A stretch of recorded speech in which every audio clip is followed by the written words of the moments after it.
Recording in progress. Sure, this is on. Good evening, everyone. This is a regularly scheduled, rather than irregularly scheduled, meeting of the Zoning and Planning Committee. Welcome all, and this meeting is being both audio and video recorded. I'm Lyle Baker, chair of the committee, and we're joined tonight by members of the committee. To my left, Councilor Pamela Wright from Ward 3, Councilor John Oliver, Vice Chair of the Committee from Ward 1, Councilor Susan Albright from Ward 2, Councilor Rena Getz from Ward 5, Councilor Vicki Danberg from Ward 6, online by Councilor David Kalis, Vice President, and anybody else from the committee yet? Mr. Councilor Krinsman? Okay. We're also joined by members of the Planning and Development Board. Mr. McCormick, would you introduce your colleagues, please? Yes, I'm Kevin McCormick, the chair of the Planning and Development Board. I'm here along with Ed Daly is here, and online is Chris Pitt is here, Lee Breckenridge, and that's all right now. I believe some others will be joining us. Okay, thank you. And we've also been joined by our very able committee clerk, Ms. Norton, and also Mr. Lamel from the Planning Department. And online, I think we're going to be joined by Ms. Kara. I think I see her name. So let me just explain how we're going to proceed tonight. We've also joined by Councilor Farrell, a guest of the committee. We're glad to see him. And let me explain how we will proceed tonight. We're going to have a public hearing on the first item, and then we will conclude our discussion in this room on that item. We may or may not complete the discussion tonight. If not, we will carry it over to another evening. Then we will recess this meeting and move down the hall so that we can meet in the regular committee room down next to the mayor's office. Before we begin, however, it is with very mixed emotions that I think the members of the committee and the public should understand that we are losing our very able clerk, Ms. Norton, who has really presented the public with a wonderful record of service, certainly been helpful to the members of the committee, certainly been helpful to me as chair, and I think that it's, I say it's mixed emotions. We're delighted for you because you're taking on a new role which you can explain a little better than I can, but you're no longer going to be our committee clerk after this evening. So I want to just say how much I've appreciated your service, and I hope that we all can just remember it and see how we can all do as well in your absence. So thank you very much.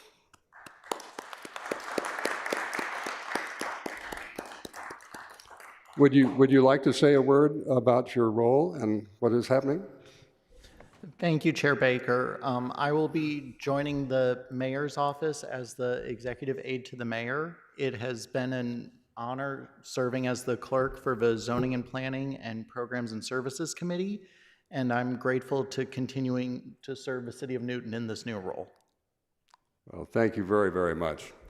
So as is our custom, we have a presentation to set up the public hearing by the planning department, and I would ask Mr. Lamel if you would undertake that responsibility, and members of the committee, we would hold questions, if you would, until the end of that presentation, and then we will move to the public for comment and then into the committee for discussion at the conclusion of the public hearing. Mr. Lamel. Thank you, Chair. So tonight we're here to talk about the proposal around zoning amendments about a residential facade build-out ratio. This is a new regulation that's being proposed.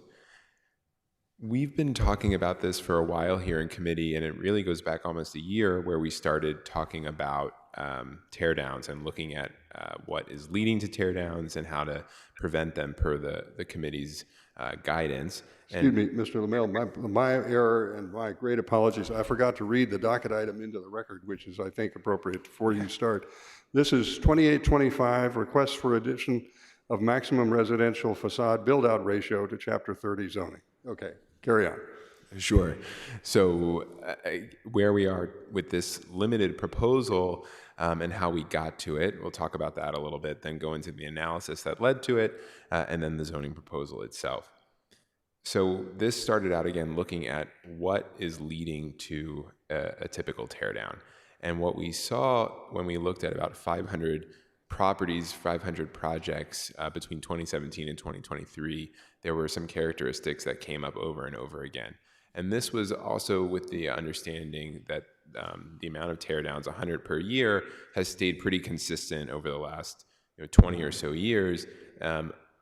As well, there have been about in relation to about 1,000 home sales, so about 10% of home sales per year end up in a teardown. But they're usually smaller homes on very large lots, and because of that, the smaller homes, they have a lower value. So the delta created when a new home is able to be built is much greater, and then there's a lot more value on the table.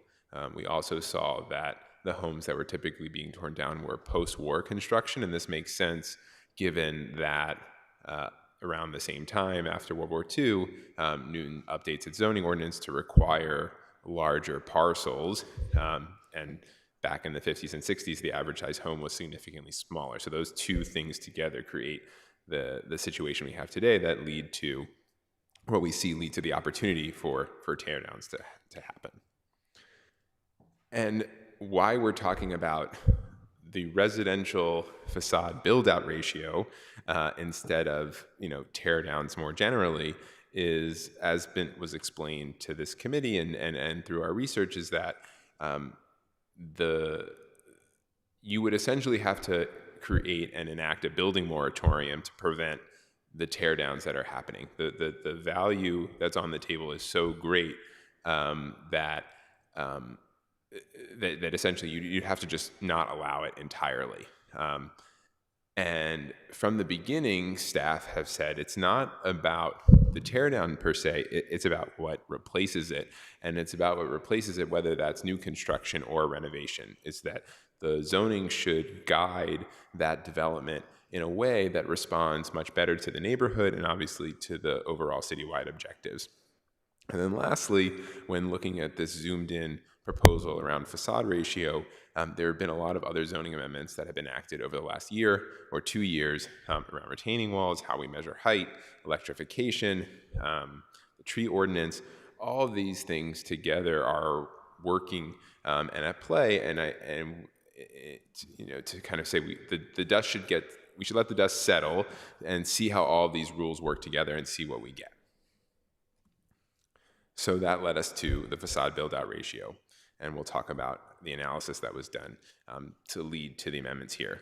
So these are typical developments that we're seeing across the city in the single residence and multi-residence districts.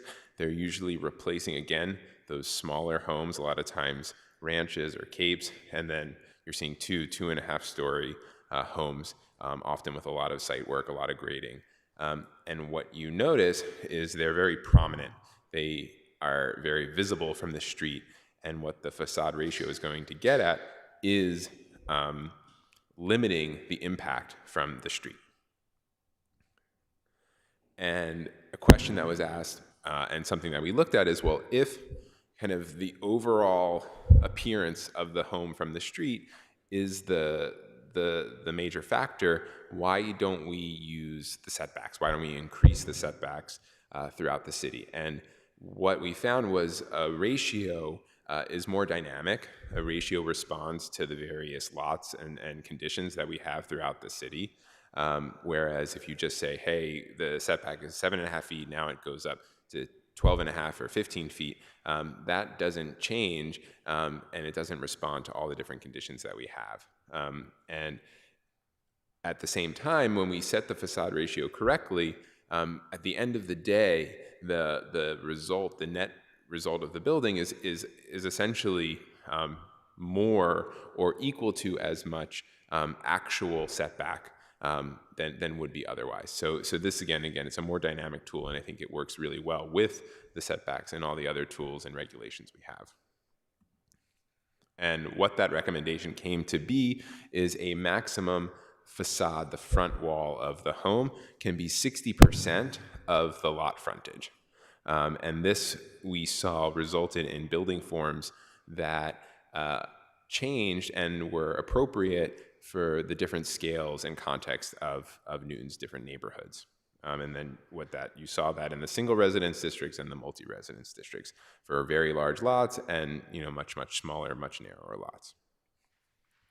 We also saw that there were conditions, and particularly in capes and ranch-style homes and split levels, where that facade takes up almost the entirety of the lot, way more than that 60%, and no one is complaining about those properties. And the question and the thought was why, and it's really that the new homes are building out to the setbacks and going up 2.5 stories, and oftentimes doing major grading work as well. Whereas this one single story or 1.5 story development is much less obtrusive, given that it's much lower and not as tall. And so the idea here is a 1.5 story structure or less would be exempt from that requirement.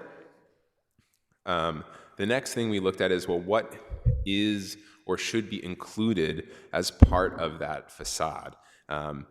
Buildings undulate and change. I think what we're seeing a lot of today are very flat, walls, flat facades, where everything is on the same plane for new development. This is also often true for new two-family development that are side by side. And what we said was, if there's a way to incentivize articulation, incentivize the building mass to move back or move forward, that would be great. Also, we want to be consistent with our other ordinances, particularly our garage ordinance, which has a similar regulation, and said, if there is portions of the facade that are pushed back 10 feet or more, those don't count. And you can see in these two examples here, new two-family development, where that doesn't exist. And I think we could see that if these buildings shifted back in different ways, creating more green space, open space in the front, it will result in a better product. And here's just one example. This is a renovation where there was a major addition put on the back and on the side, where if you were to take all the wall planes that face the street, it'd be well over the 60% maximum. But the vast majority of the building is pushed well back from the frontmost facade.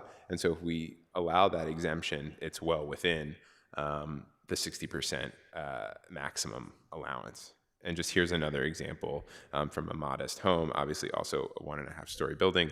But again, a good portion of the mass, a good portion of the building is set way back from the frontmost facade, which minimizes its impact from the street.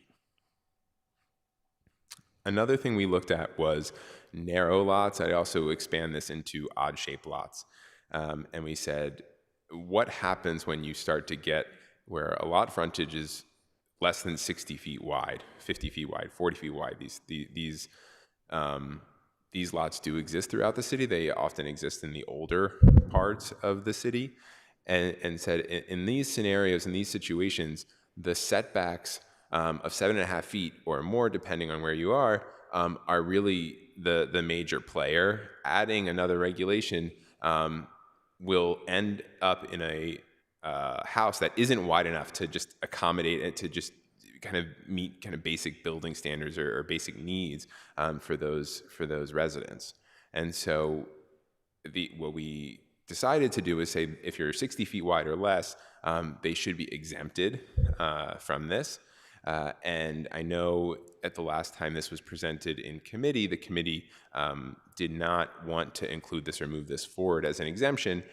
After the fact, we did a little bit more research. We did a bit more looking at this with other staff, and found that there are a lot of situations out there where you have these narrow lots, these odd-shaped lots, about 3,800 throughout the city. These are not the lots that are resulting in teardowns. So of those 500 that we looked at over the course of 2017 and 2023, only 44 of those were on these narrow-shaped lots. They're not the culprits. And then again, even more so throughout the city, all over, you have situations where there are cul-de-sacs or the street curves, or the lots themselves bend, And it becomes difficult to say, well, there's only 10 feet or 20 feet of frontage, or what is the frontage when you start getting these more curved shapes. And if a curve is a certain angle, then it becomes a corner, and then it becomes not part of the frontage if it's less. So depending on all these situations, it just didn't make sense to set that requirement. And says if you have less than that frontage, you would be exempt. And it's not to say that, just for the parcels that are on the right, the many frontages that are difficult to measure, it's not to say that these frontages are less than 60 feet. In some cases they might be, in some cases they won't be. But when it does result in less than 60 feet, they should be exempted. And that's where we came up with this. So this is really just a reiteration of what we just talked about in the analysis. It's the definition for what we define as the front elevation, anything that's within the frontmost portion and less than 10 feet back. The facade ratio itself is that relationship of that length of that facade to the lot frontage. Where does this apply to? This applies to single-family detached and two-family detached homes. It doesn't apply, it's not recommended to apply to single-family attached homes, given that all those are special permit projects, and their setbacks are significantly greater than these housing types than we're showing here. So it really makes sense. These are the homes, these are the building types that it should apply to. Again, defining what that standard is of 60%. The exemptions around 1.5 story or less buildings, odd or narrow shaped lots of less than 60 feet. And I just wanted to highlight that there is already an exemption in the residence districts where if it's a really shallow lot or there's circumstances that really squeeze the building into a really tight area, that there's already a release valve there that allows that property to be developed. This is the actual zoning text. This was shared with you all in the packet. Not any different than what I just showed, just less graphically appealing, but this is how it would appear in the zoning text. And this, again, the majority of this would end up in section 1 with a reference in Article 3 for the two building types, the single-family detached and the two-family detached, referencing it here. And with that, I will turn it back over to the chair. Sorry it took so long, but I wanted to make sure everybody joining us had all the information.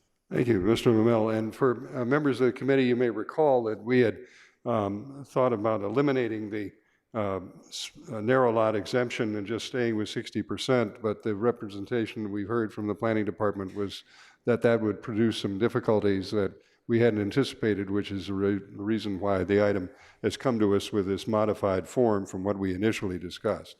So before we go to the public hearing, any questions on the presentation from members of the committee? We'll have an opportunity for discussion of the item after the public hearing, but just for clarification.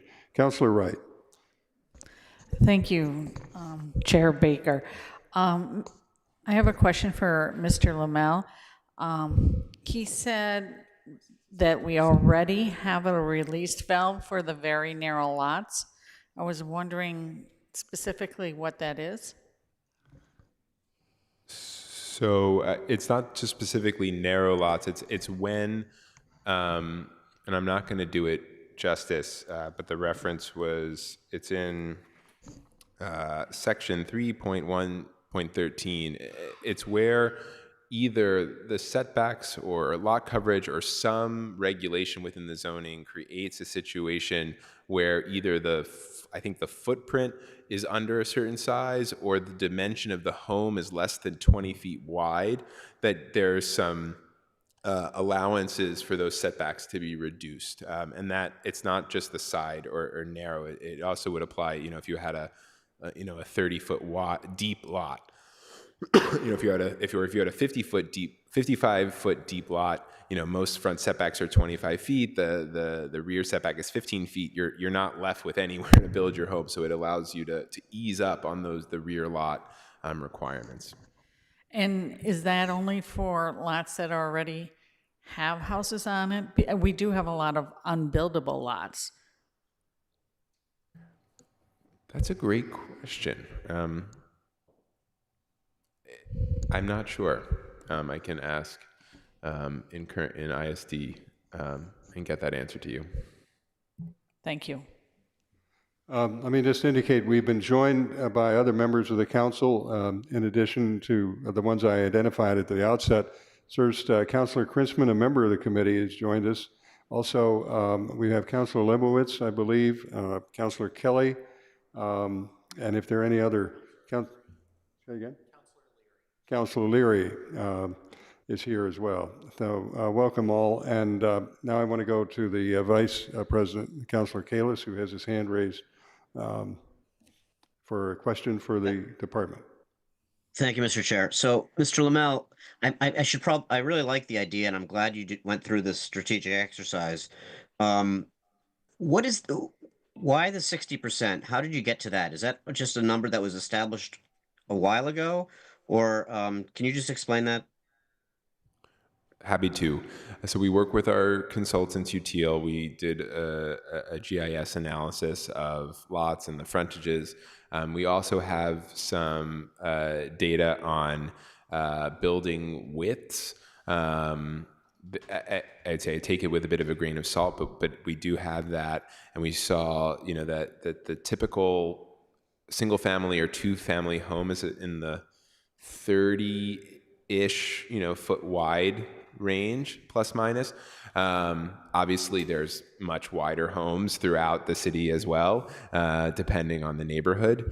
And what we saw was when you came to not just looking at the kind of the median width of a home, but also looking at different neighborhoods where there are larger lots, wider homes. That 60% allowed you a building type that seemed to fit within the neighborhood. I mean, it was, again, at the end of the day, it was a design choice. I think that's what we just had to make a decision, and that's where we came up with 60%.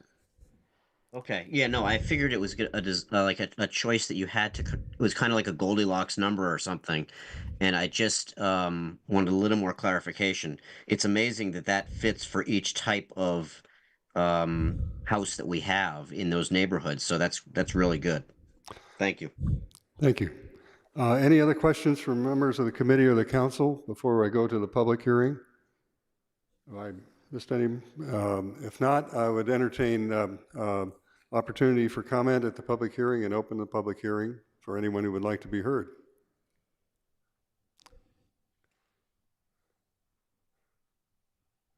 Seeing none in the room, wait a minute, I see two online. Mr. Walter, and then Ms. Belleville, I believe, next. We have 3 minutes on the clock, as you can see, so please go ahead. Thank you, Mr. Chair. This is Jay Walter at 83 Pembroke Street. I'm representing the Building Professionals Zoning Working Group. We have reviewed the proposal and do not object to its adaptation. However, we believe that some of the intended goals will not be achieved. We concur with the planning department that this proposal will not reduce teardowns, which are driven by broader economics of the housing market, itself the product of zoning policies established over the last 40 years. While this proposal will affect the length of building elevations on the street, especially on larger lots, we do not see the adoption of these rules to be particularly impactful across the city. Nor do we find that this proposal is particularly contextual. These rules do not reflect what is going on in the rest of the street. We endorse the exceptions for 1.5 stories, lots with short frontages, and irregular shaped lots, as they would be significantly adversely impacted by these rules. Furthermore, we ask that the planning department address the potentials for homeowners who would like to build a second floor on these ranch-style homes. How would these rules impact those projects? Finally, we note that this proposal adds yet another layer of complexity to a zoning which is already too complex. As such, we believe the proposal will increase building costs for property owners and contribute to further upward pressure on the housing prices. Thank you. Thank you. And also recognize, I believe, Mary Lee Belleville. Is that correct? Yes, thanks, Chair Baker. Mary Lee Belleville, 136 Warren Street. Just as a point of process, as a member of the public, I follow a lot of the various proposals. This is not one that I've followed that closely. However, I feel like the public would be much better served having an opportunity to comment after the discussion takes place with the committee, so we can benefit from the various perspectives. So I preface my comment with that caveat, and I find myself in an unusual position of agreeing with Jay Walter, but maybe for some different reasons, but that's okay, Jay. We can, accept where we can agree. I just struggle to understand how this really significantly moves the margin on tear downs. And I would say that as somebody who lives in Newton Center, I look at 5 recent properties that are resulting in tear downs: 123 Langley, 154 Langley, 177/181 Warren, a 2-family on Ripley. I apologize, I don't have the actual address, and 3032 Brayland. The first 2 on Langley are only one was a single family home. But these are 5 examples of existing multi-family homes that were torn down. And I just don't see how this proposal is particularly targeted to addressing those concerns. Thanks. Thank you very much. I think the next speaker I have is Mr. Fizek, I believe. Physic, I'm sorry, I'm pronouncing that wrong. Excuse me. Robert, do you want to identify yourself for the record, please? Sure. Robert Fizek, 47 Forest Street, Newton Highlands. Excuse me. I'm an architect here in the Highlands, and I've been engaged in some discussion of this proposal with some of my colleagues, and I think we do, in fact, agree with Jay's overall concern that this is not addressing, and Mary Lee also reinforced that, addressing the demolition tear down situation we've had now for a couple of decades. I don't know if I do appreciate Mr. LeMail's presentation on all the various permutations of this form-based proposal. I don't know if there's any application of this strategy that could be applied to some of those examples that Mary Lee had just given us, to make it at all relevant to the at least to the tear down proposition. That might be helpful. But basically, I guess we're just concerned that this is another tool that may not be appropriate to the task. Okay. And that if we can make our own existing ordinance perform in more major ways towards addressing the tear downs with a much longer demolition delay, or changing the old lot proposition to a new lot if there is a complete tear down or 50% or greater tear down. Okay. That's all. Thank you very much. Our next speaker is Janet Sturman, I believe. And please identify yourself again for the record. Hi, this is Janet Sturman. I have a question before you start the clock. And that is to do. Before you do, just tell us your address, if you don't mind. I live on Church Street in Newton Corner, 120 Church Street. Thank you very much. So before you start the clock, I have a question. Is there going to be the opportunity to speak on the ADUs as well? No, we had a conversation on the ADUs last meeting as a public hearing, so that public hearing is closed. Where this is the public Okay, hearing so on the there's other. no conversation on ADUs unless somebody wants to use their time tonight to talk about it, which they could very well do. Which Well, it'd be not germane to the item, so I would encourage you to talk I about understand that, but it is a public hearing and people have the right to talk about whatever they want to for 3 minutes. So I guess they could. I understand. All right, go ahead.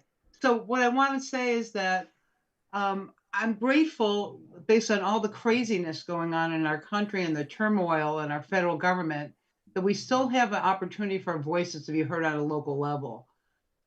The ongoing proposed regulatory zoning code changes coming to us in the city are taking away from the people's voice on new developments in Newton. And that meaning that every time you make these by right changes, it takes things away from coming before the land use committee and special permits that are normally coming up. And I think that it's telling me that the city council won't be fighting on our behalf for our changing neighborhoods anymore because things are just going to be done by right.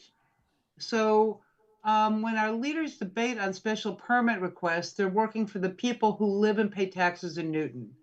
So I really think that you need to slow down all this process, regulatory changes that are coming from consultants.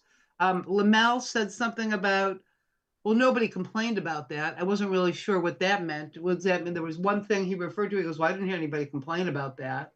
And he also talked about our oldest neighborhoods. I mean, what neighborhood in Newton is older than the other? This is a very old city.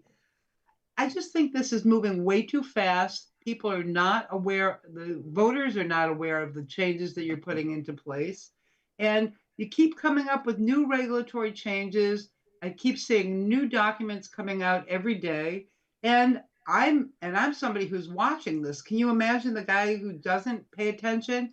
So I just wanted to see you slow it down. So that's pretty much it. Slow down your action. Thank you very much. Next speaker, I think, is David Hedison. Is that correct? Am I pronouncing that right? And please identify yourself for the record. That is correct. David Hedison, 215 Waverly Ave. Chairman Baker, thank you so much. And thank you to everyone that's working on behalf of this proposal. I'd like to say I'm very supportive of this. I think it's incredibly important that the city has multiple tools in the toolbox.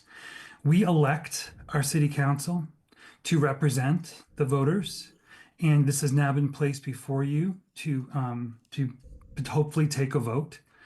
In my limited time here, I have approached a number of developers that have bought lots for tear down purposes, and their comments to me when I've asked them, have you met with the neighborhood with regards to the design that you're going to propose on this site?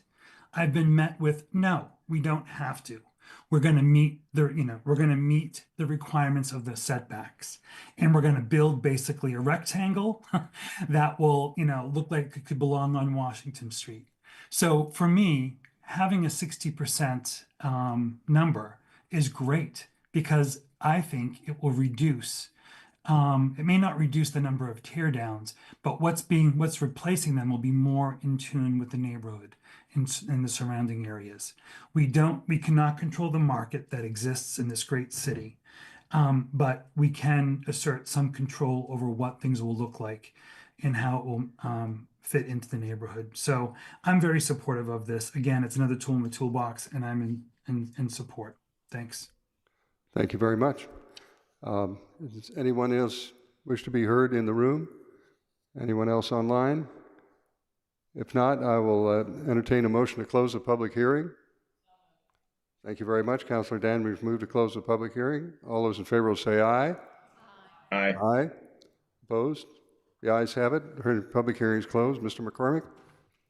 Could I entertain a motion to close the public hearing? So moved. All in favor, please raise your hand. Any opposed? Any abstentions? That's 500. Thank you. Thank you, Chair. Thank you very much. I think you're joined by a couple of members, or at least one member of your planning board you might want to identify, if you would, sir. Yes, Amy Dean is here, who's Vice Chair, and also Peter Doringer. Thank you very much, and welcome both. Okay, now I'd like to bring this back into committee, and the last speaker, I think, said essentially what I wanted to frame. This is not necessarily going to reduce the teardowns. So the question is, can we shape the replacement structure like we've tried to do with the measurement of height from a specific existing grade, where we've done some things in terms of the retaining walls. And so it has a limited purpose, but we hope an improved effect on the streetscape. At least that's the rationale behind it, and we've spent a fair amount of time in committee discussing it before it gets reached this point. So discussion on the item. Councilor Albright. So I have a question first about who we advertised this hearing to. I didn't see any of the developers who've been tearing down houses come and speak to us tonight. Did we notify the developers about this particular item? The question is, I can't answer the question. I have to direct that to the clerk. Yes. I mean, or Mr. Brunamel, one of the two may know. The noticing for this hearing followed the legal requirements as stated in Chapter 40A, Section 5 of the Massachusetts General Law. Okay, so we didn't reach out to developers per se to get their opinions. I don't think we did in the prior items we did either earlier this year. Well, I know we have, in some instances, we have at least notified them. So I'm just, I'm actually in favor of this, but I would have loved to have heard from people who do development in Newton just to see what they would have said. But never mind, it's, okay. So I have other questions, if I may. Yes, go ahead. So, let me find my notes. I've been looking for what the unintended consequences might be, and I think Mr. Walter suggested or asked the question, what happens if one of these ranch houses, which spreads out, wants to add a half a story to their property? How do we handle that? I'm curious to see what Mr. Lamel would say to that. Mr. Lamel, you know the question? Do you have a response? So I think the way that would work is, if it's a true half story, right, the 1.5 stories are exempt. So if a ranch house wanted to add, I guess, dormer space, a level that had dormers that met the zoning definition of a half story and the entirety of the structure was 1.5 stories, then it would remain exempt. And if it was 2 stories? And if they wanted to add another story? So I guess then what would come into play is the kind of the totality of the facade. Are there portions of the facade that are pushed more than 10 feet back? If so, then those portions would also not be included in the total percentage, and therefore so I think there's a lot of different factors at play. I can't say they could or could not do it. I think if they, if that ranch, if the lot was 100 feet wide and the ranch was 80 feet wide, so and it was all one plane, and they wanted to go straight up, they couldn't do that, right? Because that would create a situation. But I think there are other situations where a design solution could be had. So I don't know if we're planning to vote this tonight, but if we don't vote it tonight, I would love for you to give some more thought to that, because it would be awfully hard to push back a piece of the property that's already there.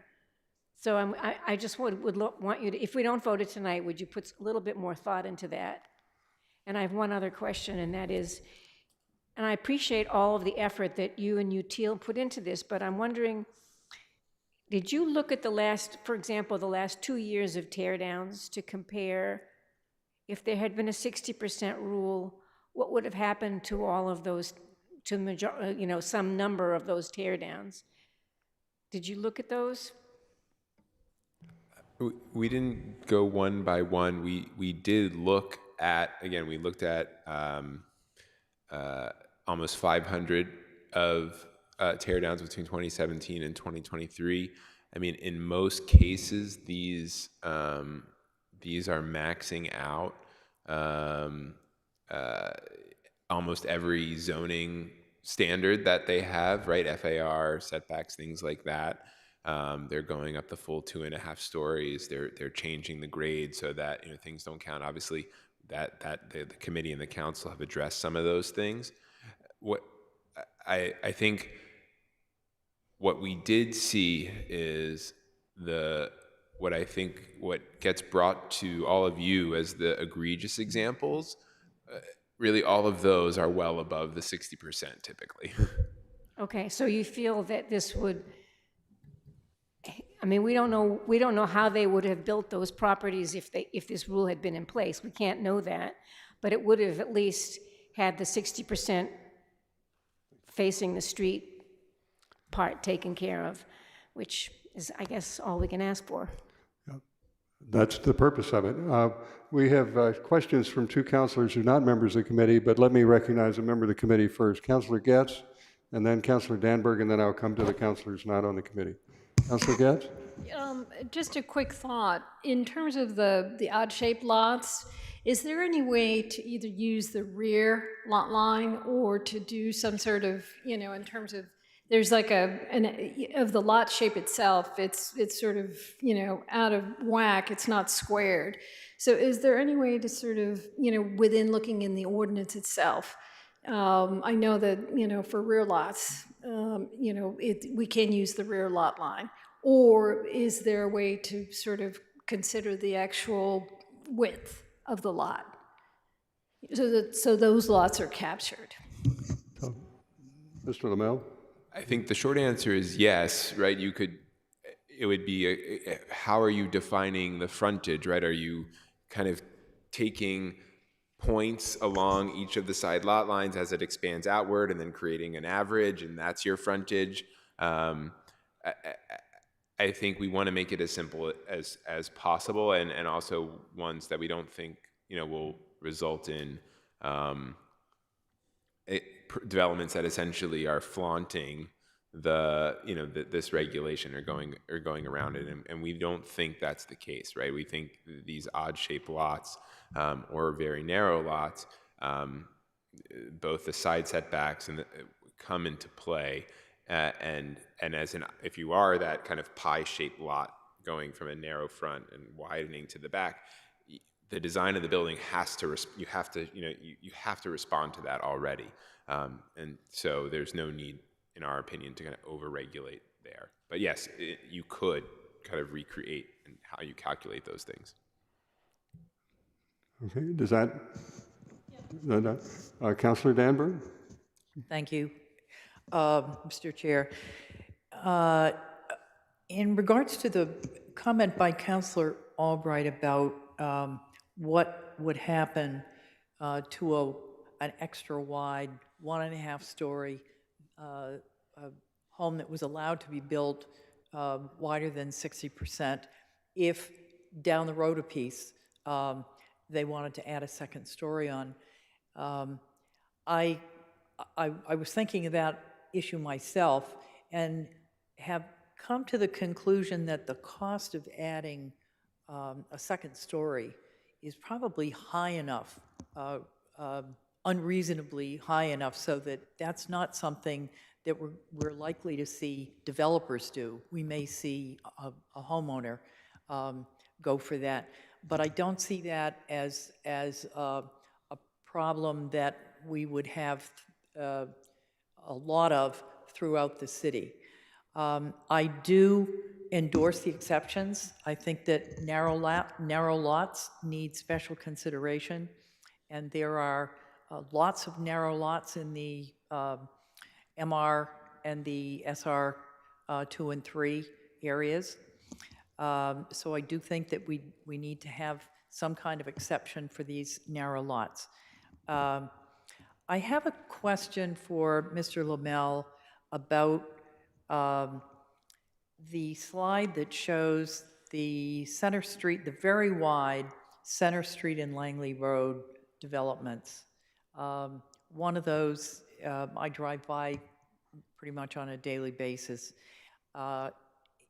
Is there, if we were to institute a 60% requirement, would we stop that sort of thing? Both of these are poster children for really overly wide and I think aesthetically not terribly pleasing developments. Do we have a way to stop this now?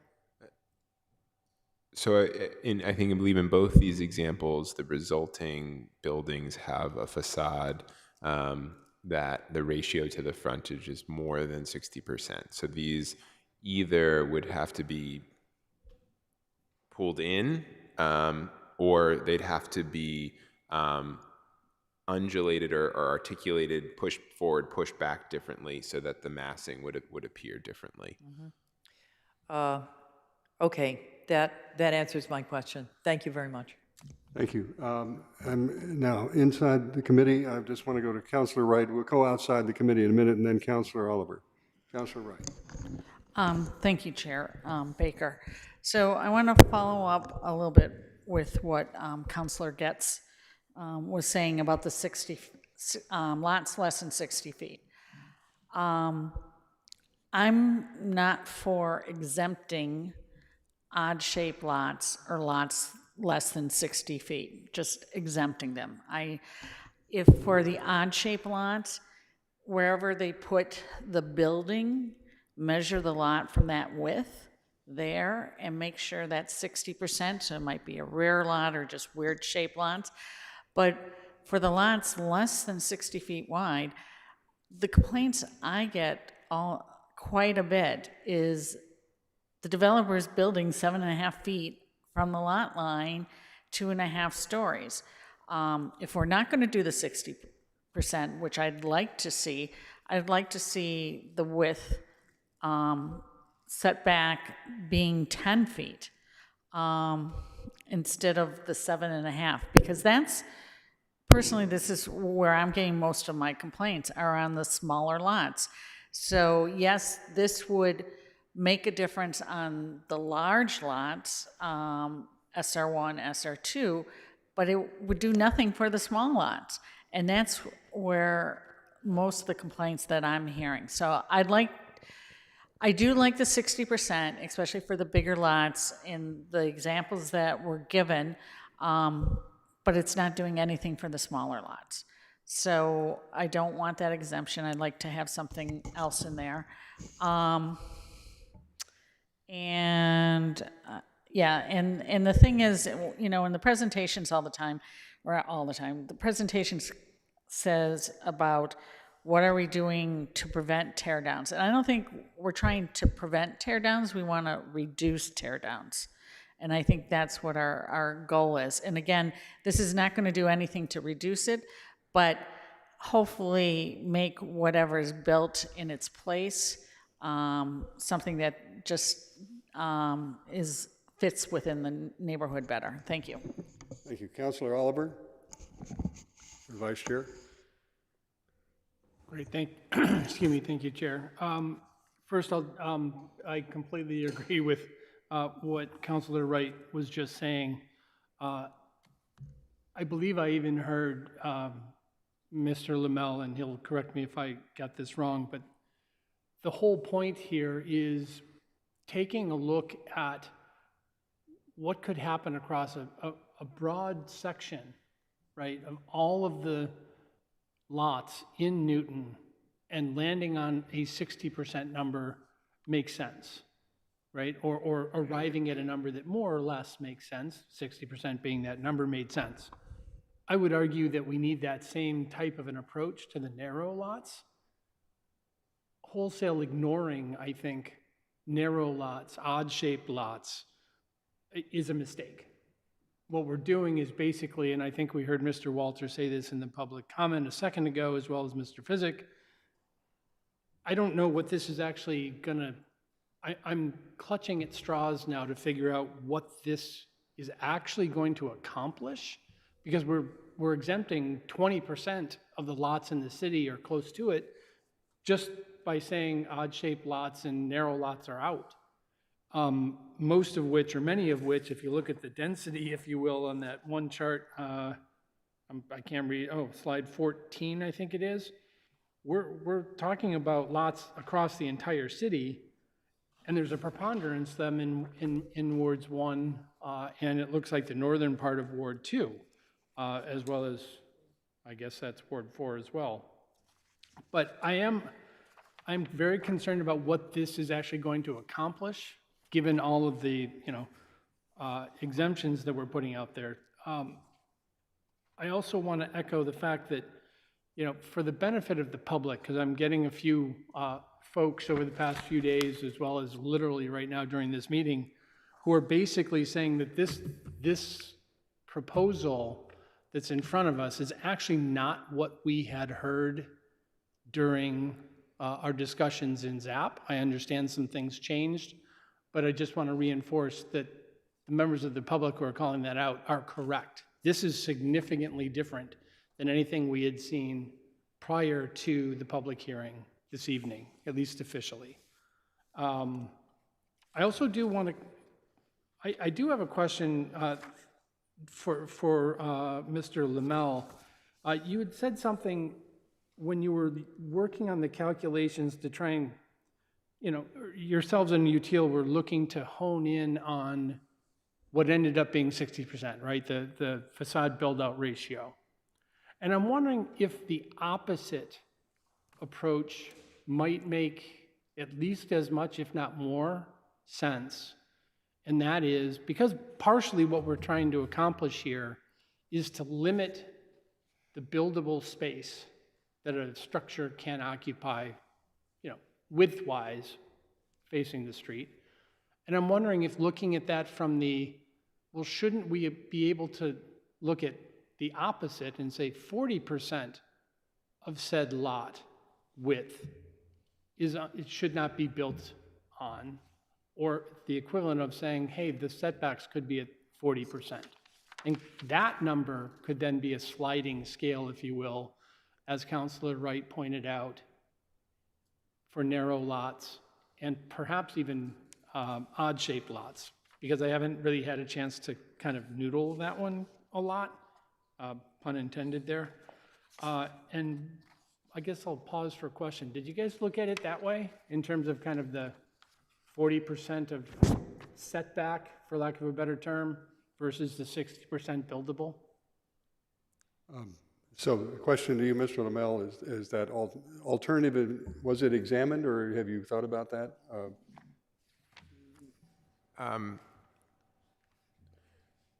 I guess I want to say that no, we did not, but I'm struggling to understand the difference, given that it's the inverse of what we did look at. So I think just by the very fact that we were looking at the 60% of the building, that essentially the inverse is, the 40% not built. But I guess in short, I'd say no.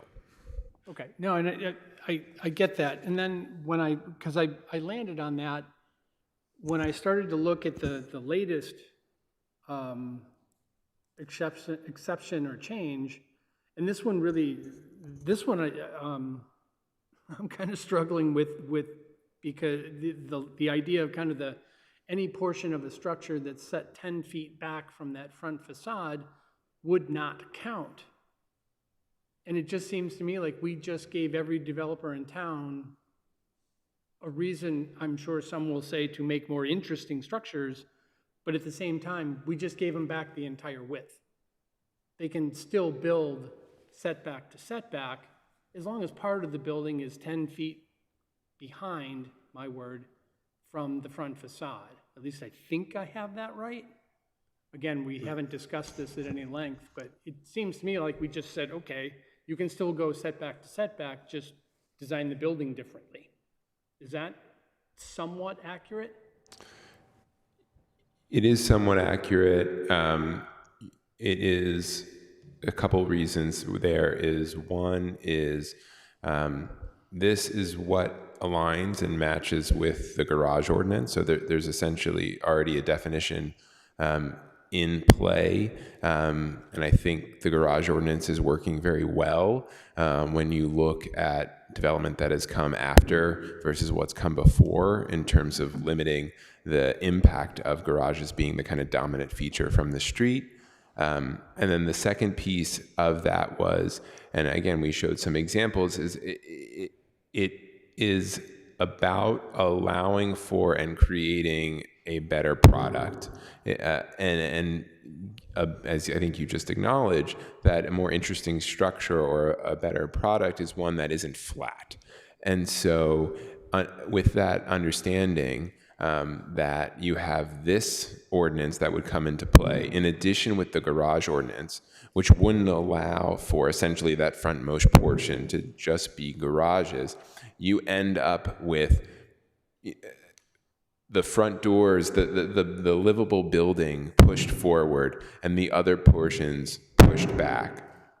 And so, yes, if they articulate and manipulate the facade back and forward and back, they could build portions of the building setback to setback. Those portions would just have to be further back. Right. So, this is why I think maybe looking at the inverse, right, might make sense. 40% being setbacks. I mean, if we're truly going after, trying to keep these new structures off of lot lines, which I applaud, then we're giving it away again by implementing this particular portion of the ordinance. And for all the reasons I just brought up, not only number one, do not want to vote this tonight. I think that is inappropriate. I've barely had a chance to get through this and ask a few questions. But number two, the way it's written, I would not be supportive of this. It doesn't make sense to me. It's not achieving any of the goals we set out to under the docket item. Thank you. Thank you. Councilor Wren, I'll come back to you, but I want to recognize a member of the council who hasn't spoken yet.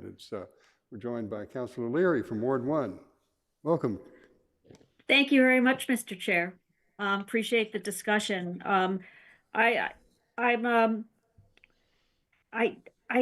I feel like I need more information here. I was wondering, this is somewhat similar to Councilor Albright's question, but in a little different way. Mr. LaMille, did you look at any other communities who have implemented a facade build-out ratio type zoning change for the same reasons that we want to? And I want to say that I think this is particularly influential in Ward 1, where we do have a lot of houses on small lots, and we are having a lot of tear downs. And I understand this doesn't impact tear downs, but the fact that it could control what a new build will look like and maybe fit into the neighborhood better is very important to people I've spoken to in the neighborhood. So I think this seems promising. And I would like to hear also from, maybe more Newton residents, as well as builders and architects as well. So I could sort of visualize what this would look like. The other comments that my colleagues have made about the exempting for small lots, I'm not sure about that. That may be something that we shouldn't do. But I'd like to get more information on that. And my final comment is, could this type of facade build-out ratio also coordinate or work with other types of zoning rules, such as increasing green space, to sort of get what we want, which are smaller houses, less intrusive, that fit in with the neighborhood, and that offer more open space for the neighbors? So I guess my first question is, are there other communities that have done this, and is there something we can learn from that? Sure, thanks for that question. So the facade ratio maximum, I think, is a lot of times used for urban development. It also is used in form-based codes throughout the country it might not necessarily be in the terms of a ratio of the building facade to the lot frontage. It might be a maximum width of the building type. So they might a fully form-based code might say we're going to regulate, ranch style homes, 2.5-story colonial, modern, contemporary homes. And those buildings will have minimum and maximum facade widths. And then obviously the lot will have setback requirements and things like that. So it becomes a lot more granular in fully form-based codes, but in essence, they do create a situation where there is a maximum facade allowance. Do you have any visuals for those types of structures? I can share after this some of the past we had a presentations significant we've amount of had. that material building up to this. Happy to share that with you, Councilor. Okay. From the UT. Okay. Because this, I just say parenthetically that the committee and the planning department arrived at this number through an analysis of existing structures in the city and looking at them, and that's how we got to this number. It just wasn't an arbitrary number. It came out of the analysis of the environment that was undertaken by our consultant. Now, we may want to adjust it, but that's where it came from. I'm going to go back to members of the committee in a minute. I want to recognize myself, so to speak, just to be heard. I think this is an important innovation. There are some issues that at least Councilor Oliver and several other people have asked about, which may make it wise not to discuss and decide this tonight. But I think this is a step forward, because the problem is that if we don't do something like this, even with exemptions, we are still going to be faced with the situations that the planning department presented to us over and over again, which people have come to us time and again and said they don't like in the city, and they don't like what it does to the neighborhood context. So I think I want to associate myself with the remarks of Councilor Danberg, and to think that this is maybe not, it may not achieve as much as we might hope it might, but I think it's a positive step in the right direction, because it will at least mitigate some of the impacts, as the garage ordinance has done, on the community of these structures as they come by. But I want to hear from a few more colleagues before we decide what to do going forward. So, Councilor Albright, I'll put you on the list, and I've got you, and I've also got Councilor Gantz. But let me come back to, we have a member of the planning board whom I haven't heard from. I want to recognize Ms. Dane. Welcome. You have a comment? Yeah, I've just, thank you. Been wondering to what extent this would encourage developers, in particular of two-family houses, to pivot the houses so that the front doors of the two units face the side lot line, so that the front-facing facade would be like a side wall of the structure without a door facing the street. And it seems to me like we would see more of those kind of pivoted structures than you would see without this regulation, where you have two families now built with where both the units are front facing with front doors facing the street. And I think that some people would consider that like a worthwhile trade-off, to have like a smaller scale front facing wall that doesn't have a door, versus a larger front facade that has two doors. But I think that it's something we should consider. To me, it's something that for a long time has been like a pet peeve, where new construction faces, especially of townhouses and two families. They're all over the region. There are some in Newton too, where they face the side lot line, and you've got like a sort of a blank wall facing the street. Feels to me like out of character with the community too. But I guess it's sort of a trade-off of what like is important for the character. Is like scale is one thing and front-facing doors is another thing. But I feel like should be considered within this. And clearly there are architectural solutions for two families too, and I've seen some of these in Newton where you have one unit in a two-family that's got the front-facing facade up near the street, and then one that's set back more than 10 feet, which this would allow for too. So you could have like that kind of solution in places, but I don't know to what extent developers would do that kind of solution versus just pivoting buildings to be completely side-facing. So it's something to consider. It feels like one of those kind of maybe not intended consequences that we would see more of with this regulation. Thank you. We've joined by Councilor Maliki, who hasn't spoken. I want to recognize her, and then I'll come back around to members of the committee who've spoken before. Councilor Maliki. Oh, because Councilor Kalis already gone? He's sort of He looking spoke at... earlier, but I'm going to come back Okay. to him. But I want to just make sure everybody gets one bite at this apple before we take more. Yeah, thanks. So I tried to follow as much as I could the earlier discussions in ZAP, and I heard their concerns about constraining the width of the house. Developers are just going to go further back, further into the backyard, kind of like, you know, a water balloon. You squeeze it and then it goes in a different direction. And and I think we've seen that in some of the comments we've gotten too, and that's certainly a concern of mine. It seems like, well, I mean, this whole thing, proposal, it kind of seems like it's almost a cosmetic thing. It's addressing the look from the street, but not the real issue, which is the size of the houses. And if you're talking about context, the size, the overall bulk, the FAR basically is the real issue, and that's not being addressed. And I think Councilor Leary kind of raised that when she asked if this could be somehow coupled with sort of improving preservation of green space. And I think the answer is no, it kind of does the opposite unless we do something to constrain the degree to which the footprint of the house could go back, because it seems like it's highly likely that developers would be trying to maximize FAR anyway, unless, and here's my idea, if this were coupled with a constraint, like a cap on how the dimension of the depth of the house could be in relation to the width of the house. I mean, you look at most houses on the assessor's database, they're wider than they are deep.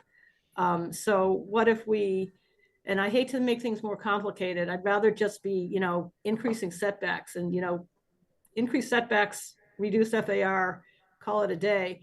But if we're gonna do this facade frontage limit and not have it result in just, as Ms. Dane said, pivoting the footprint in a different direction, but being just as big, I would suggest maybe capping how much the depth could go back to like 2/3 of the width or something like that. And that way you could preserve the backyards and not have them totally encroached on. So just for background, we approach this from the planning department's perspective of trying to improve the streetscape but not affect the underlying controls in terms of the size. And we understand that what you've indicated is a change, but that's not what's before us. That's a bigger change than we have considered. Doesn't mean we can't consider that as an alternate item, or there are other things, but the thrust of the item, just for the information of the public who may not have followed all of this, was to find a vehicle that would make an incremental improvement in what gets built in the city and avoid the situations that we saw at the very beginning of the presentation by the planning department. Obviously, a particular tool is not the total of the zoning controls that we have and could have, but this is what we've got in front of us for consideration tonight. I just want you to understand that's, we as currently framed, that's beyond the scope of the item, what you've described, which is altering the potential envelope itself, not the shape of the envelope. So I just want to clarify that at the outset. Let me go back to members of the committee. And this is the order I have. I hope I've got it right, but I'm going to start with Wright and hope that I've got it right. So I've got Wright, Kalis, Danberg, Albright, and Getz, inside the committee, and then I want to bring it back. I want to make some comments myself. So let me start with Councilor Wright. Thank you. I want to agree with my fellow counselor, Counselor Oliver. This where I do like the 60%, but then doing a setback and allowing it to go from setback to side setback to side setback defeats this. I mean, a developer, if they wanted, could just do a grand foyer in the front of the house and set back, and then the rest of the house is just as wide as the lot where they could go. I do like that there is some depth and the whole house is not flat, but I don't think we should allow it to just go from side setback to side setback.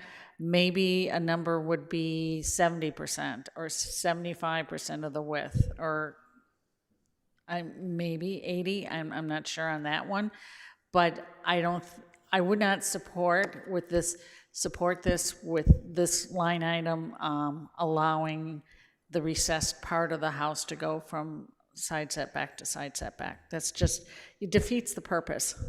Okay, thank you. Councilor Kalis. Thank you, Chair Baker. So I also want to say I think you've done a very good job at focusing the conversation, and I want to agree with your assessment on that this is an innovation. I fully agree. Zoning to me is an exercise in incrementality. I know that my colleagues want to put everything into this, solving for large lots, odd-shaped lots, setbacks, whatever it might be. But we have to start somewhere. This is something that has been 8 to 10 years in the making since Alderman Sangiolo proposed a moratorium, which we rejected. But incrementally, this is a step in the right direction. I think it's not going to solve everything, but I think we need to be careful that we'll get nothing if we ask for too much. And so I just want to say that I think that this is a step in the right direction. I would like to see far changes as Councillor Maliki suggested and Councillor Wright is saying. But at the same time, I'd like to get something done on this because I think it's been important and an item that has been discussed through constituents for years now, and some progress would be celebrated, I think. Thank you. Thank you. Then Councilor Danberg. Thank you, Councilor Baker. One of the questions that I would like to get the answer to, and for that I think that today is not a good time for us to actually vote this out, is that if we go to the 60%, how many lots will that, or what percentage of the total number of lots would that put into nonconformity? Because one of the things, we do want to be careful that we don't continue to make more and more and more lots non-conforming, which would require special permits for, I think, lots of small lot owners, because many of these homes that go to the 7.5% setback now are small lots. The larger lots have more wiggle room and don't have to go to the setbacks. So, and also, while the issue of changing the side setbacks is not on the table right now, we certainly could discuss that in the beginning, or at a later date, rather. But I think that change would throw a tremendous number of smaller homes into the category of nonconformity. One question that I have is,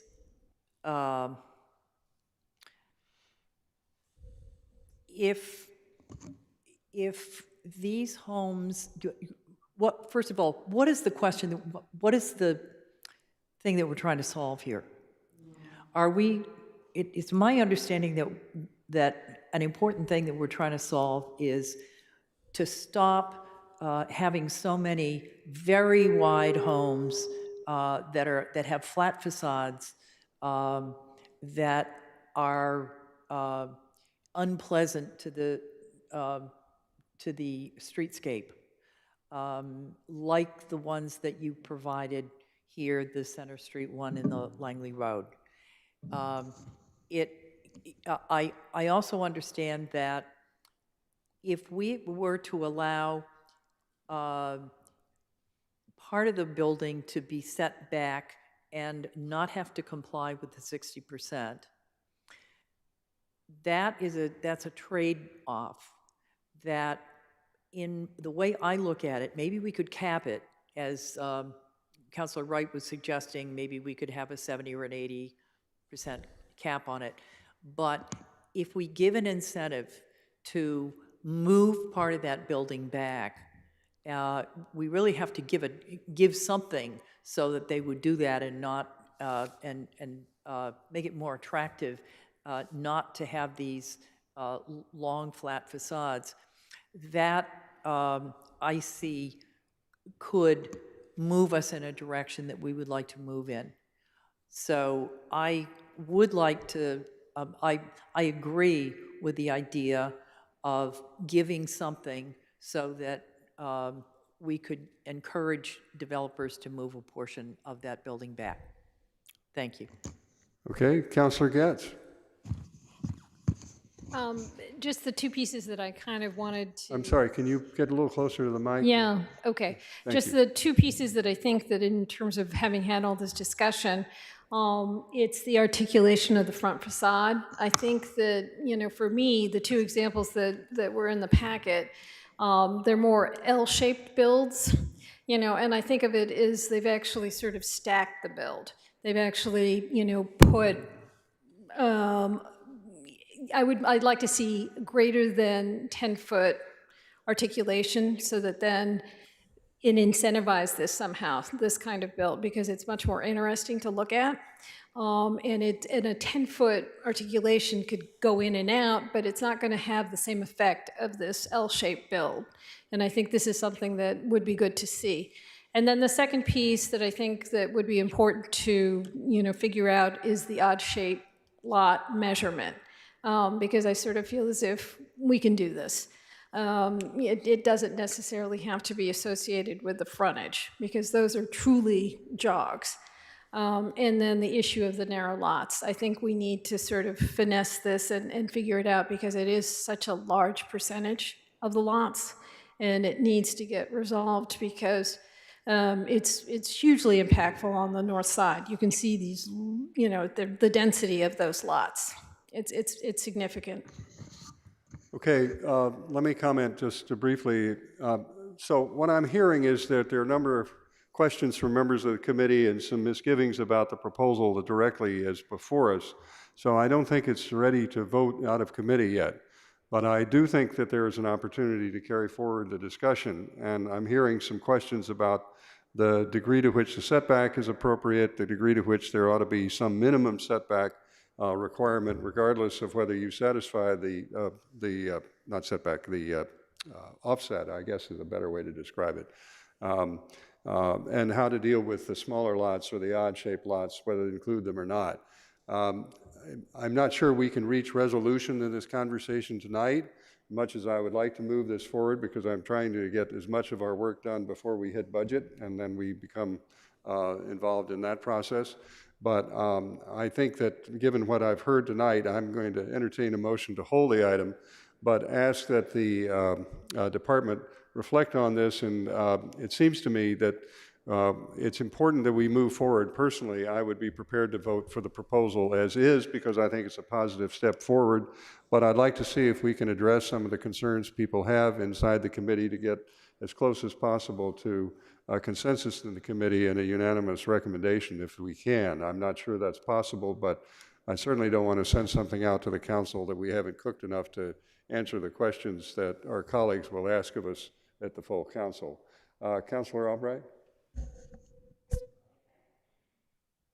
I agree with you that I don't think this is ready for voting tonight, but I'm a little confused about what goal we're trying to solve here, and I know that it started off with tear downs, but the solution, is it addressing the streetscape? Is it addressing complaints of the neighbors? Because when you have the 10-foot pushback and you let go as wide as you want, the neighbors are going to be affected by that. So is it the streetscape? Is it the neighbors? Are we looking to build smaller houses? Is it affordability? Is it to stop tear downs? I think we've gotten a little mixed up on what it is we're trying to achieve here. Well, I can't speak for the department, and they should respond, but my sense is we started with the streetscape is the first order of issue. The second is the impact on the abutters, because, and the effect is that by also filling the streetscape, you're going right to the lot line edge of the setback so that the abutters are affected. The question that the proposal has come to us is can we satisfy both of those objectives at the same time? The department had come forward with a recommendation to do an offset for the front in order to improve the streetscape, but that, as several members of the committee have pointed out, doesn't necessarily help the effective setback for the neighbors if that exception applies. So, you know, this is one of those situations where we're trying to respond, in effect, to multiple goals as well as we can, and then recognize that we can't satisfy any goal fully. So I think that part of the challenge is, can we have a conversation further in committee about this with some reflection by the department on issues like, can we deal with the small lots that have a narrow frontage on the street but still have impacts on the streetscape and on the neighbors, and adjust the exception? Can we do something to make sure there's at least some additional setback so that the neighbors are not affected adversely if the offset occurs? We've heard questions about what happens if you go up later as opposed to just staying at the right at the height you started, all of which I think are the kind of thing that we do in this committee to try and figure out as optimal a proposal as we can get with an understanding that it may not be perfect, because we're operating in incremental change, as Councilor Kalis has indicated. So I think, is that responsive? Yes, but did UTIL come up with the 10-foot idea, or was that something that you guys did because of it's similar to the garage ordinance? Right, which also UTIL helped and was in consultation for the garage ordinance. It was something that we brought back in for consistency purposes with both the garage ordinance. It's also something we brought back in again to balance, I think, is what many councils were saying of, well, we want to balance the need for open space in a backyard as well as the need of breaking up the massing and reducing the overall size. And so this kind of split the difference, right? By creating the pieces only 10 foot forward most count, it gives an incentive to a developer or a builder to articulate and break up the mass, but not do it in such a way that fully rotates the building per se, as Ms. Dane was saying, and maintain some sort of backyard. But it doesn't help the abutters issue, because it allows you to go where the abutters house typically is where you're allowing them to do the as wide as you want solution. So you need to think about the abutters as well as the streetscape. Well, it would be that the articulation happens along the side as well, right? So it's, I think, in addition, going setback to setback for something along the side that's 40 feet wide is a certain impact, but then going 30 feet and then going in, because if you're having an articulation from the front, you're also having an articulation from the side. And so there's less mass that's fully along the side lot lines as well. And as I think Chair Baker, you're trying to balance all these things, allowing a backyard and some open space, addressing the neighbors, addressing how it reads from the street. And so I think all of these things work together to thread the needle to get a little bit of everything. Let me just comment, and then I'll come back to you, Councilor Albright. Remember, the current situation, we have no protection for the streetscape and no protection for the abutters. So we're trying to improve what we currently have. So whether this is the right vehicle for that, I think is the conversation we've had, but I just want to keep the baseline in mind. And could I make one other suggestion? Could you please give us, 20 properties that are narrow lots or odd-shaped lots, and say, by the next meeting, why don't you go around the city and look at these, and we can all actually physically lay eyes on these lots. And I think that might help. And I'd love to hear from Councilor Wright, who said that many of the lots that she's been dealing with are narrow lots. I'd love to have some of those lots that you have mentioned, Councilor Wright, on that list. Well, I think I want to be careful what we ask the department to do. They have limited resources. I think if they can give us some samples of these, that would be fine. I'm just not sure I'm prepared to drive to find 20 lots all over the city in 2 weeks. I'll drive if you want to come in my car. That's fine. But Mr. Lamel, you want to comment? Well, I would just say that, again, we looked at about 500 teardowns over 6 years. We found that 44 of those over 6 years met the definition of a narrow lot. So these aren't the majority. I understand you might be hearing some complaints about some of these narrow lots, but these are very much the minority that are out there. And so we can find and share those addresses and see what's going on and then go from there. So I remember reading the statistic. It's 9% of all the teardowns are narrow lots. Well, it was 9% of those 500 that we looked at over those 6 years. Okay. So that is a small number. So let me suggest this. I don't hear any real objection to the idea of the 60%. I hear many of the members of the committee endorsing the idea that the frontage requirement is a good idea, that 60% is a number.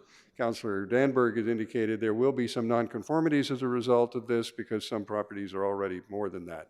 But that's true of when we did it for the height measurement. They made those buildings nonconforming. We have the retaining walls. So there is some element of that anytime we make a zoning change. But that doesn't mean that we don't do it because we're trying to protect what is built when something is torn down. And again, this is not trying necessarily going to solve the tear down problem or even reduce it, but it may mitigate, as Councilor Wright, I think, indicated, what could come in its place.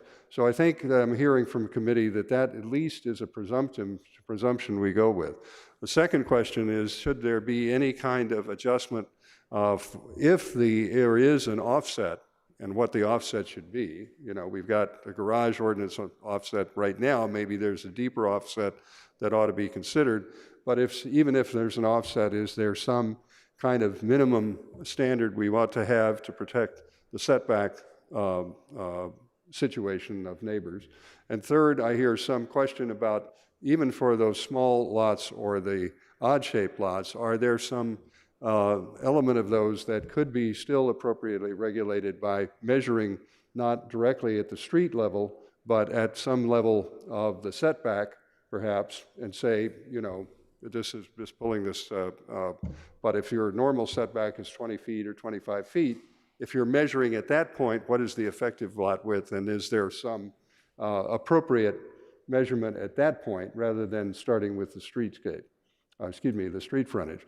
So it seems to me those are at least three issues that I've heard articulated by members of the committee and others who have been on this conversation, including Ms. Dane's comment, which I think goes to the offset. And perhaps the department can reflect on that, and then we can talk about how soon you can come back and give us something, because I would like to get us to as close a possible resolution as we can in the committee, because I think there's general sense that the current situation is not desirable. We just want to try and figure out what of the potential responses is going to be most effective with the least burden on everybody involved. Is that a fair summary? Okay. If that, I will entertain a motion to hold the item. Councilor Albright, so moved. All those in favor will say aye. Aye. Any opposed? Any abstentions? Okay, the ayes have it. Mr. McCormick. Could I entertain a motion to hold to our next meeting? So moved. All in favor, say aye. Any opposed? Any abstentions? 500. Thank you, Chair.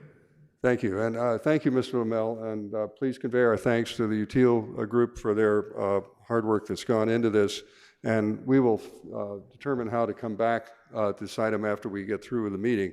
I think that will conclude our discussion in the chamber. I'm going to declare a recess for a few minutes for everybody to get settled, and we will go across the hall to our other meeting room and begin with the appointments and then move into our conversation about ADUs. So thank you very much, and we will recess and then reconvene.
Recording stopped.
Recording in progress.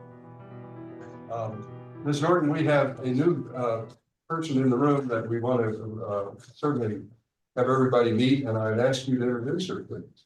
Yes, joining me is Katie Holden. She is currently the committee clerk for Public Facilities and Finance, and she will be coming over and joining the Zoning and Planning Committee as the committee clerk upon my departure. So we are so glad to have you, even if it means we're losing Ms. Norton. So welcome. Thank you. Thank you for coming. I appreciate you being here. And I'm losing a committee clerk. Yeah, we'll miss you. I know. I mean, we made a raid. But do we get did you get a draft pick in return? Future round, yeah. Future year. We'll forward it to the city clerk. Now, Ms. Kyra, I understand you're ailing, but we'll get to you shortly, but welcome, glad to see you. I hope that everybody gets better at home, and but we're glad to see you even virtually. What I'd like to do is to go to the next part of our agenda, which I just put in the wrong spot. Sorry. No, I've got it, here it is. Do our appointment, and we are oh, I do need a motion to hold the prior items. I'm sorry. We closed the public hearing. That was, yeah, Oh, we did that. I'm sorry. We go straight to our appointments. Yeah. All right, and I'm going to construe those as including the 8524 and 4124, unless there's objection. I want to welcome item 6125. Welcome Mr. O'Connell, who is being appointed. And Mr. O'Connell, do you want to join us at the table? Can you come on up here so that you can be seen and heard? This is Her Honor the Mayor, James O'Connell, 5 Fairfield Street, Newton, as an alternate member of the Planning and Development Board for a term of office to expire April 7th, 2030.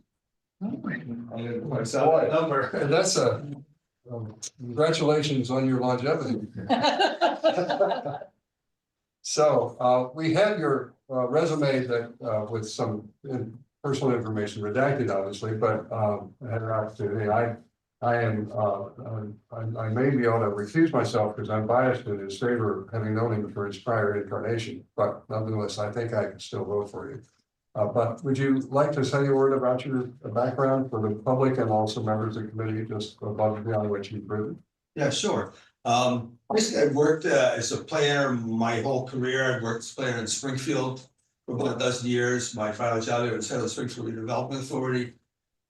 Cape Cod, I worked at Cape Cod Commission. I was the economic development director there during the 90s. And then I spent 16 years working for the National Park Service at the Boston Regional Office, where I was the lead planner for national parks in New York State. I've been out of that for about half a dozen years. And I've done teaching, planning at UMass Amherst, Boston Architectural College, and now BU, where I've been the city planning program teaching there. So, I have had involvement in zoning, and that's how Councilor Baker knows me. I was a long time involved with the Massachusetts Zoning Reform Working Group, which, we kicked around a lot of legislation and advocated for a lot of zoning changes and didn't get anywhere for a long time, but I think we created the foundation for what became the Housing Choice Act and the MBTA Communities Act, kind of that sort of thinking kind of maybe led to something. It was a very frustrating process, as Mr. Baker knows. We came up with proposals every 2 years, a bill, and they never really got anywhere near the finish line. But so I've had some experience with it, but my interest in this is I'm looking to learn. I mean, just hearing you talk about questions like tear downs, which are an interest to me,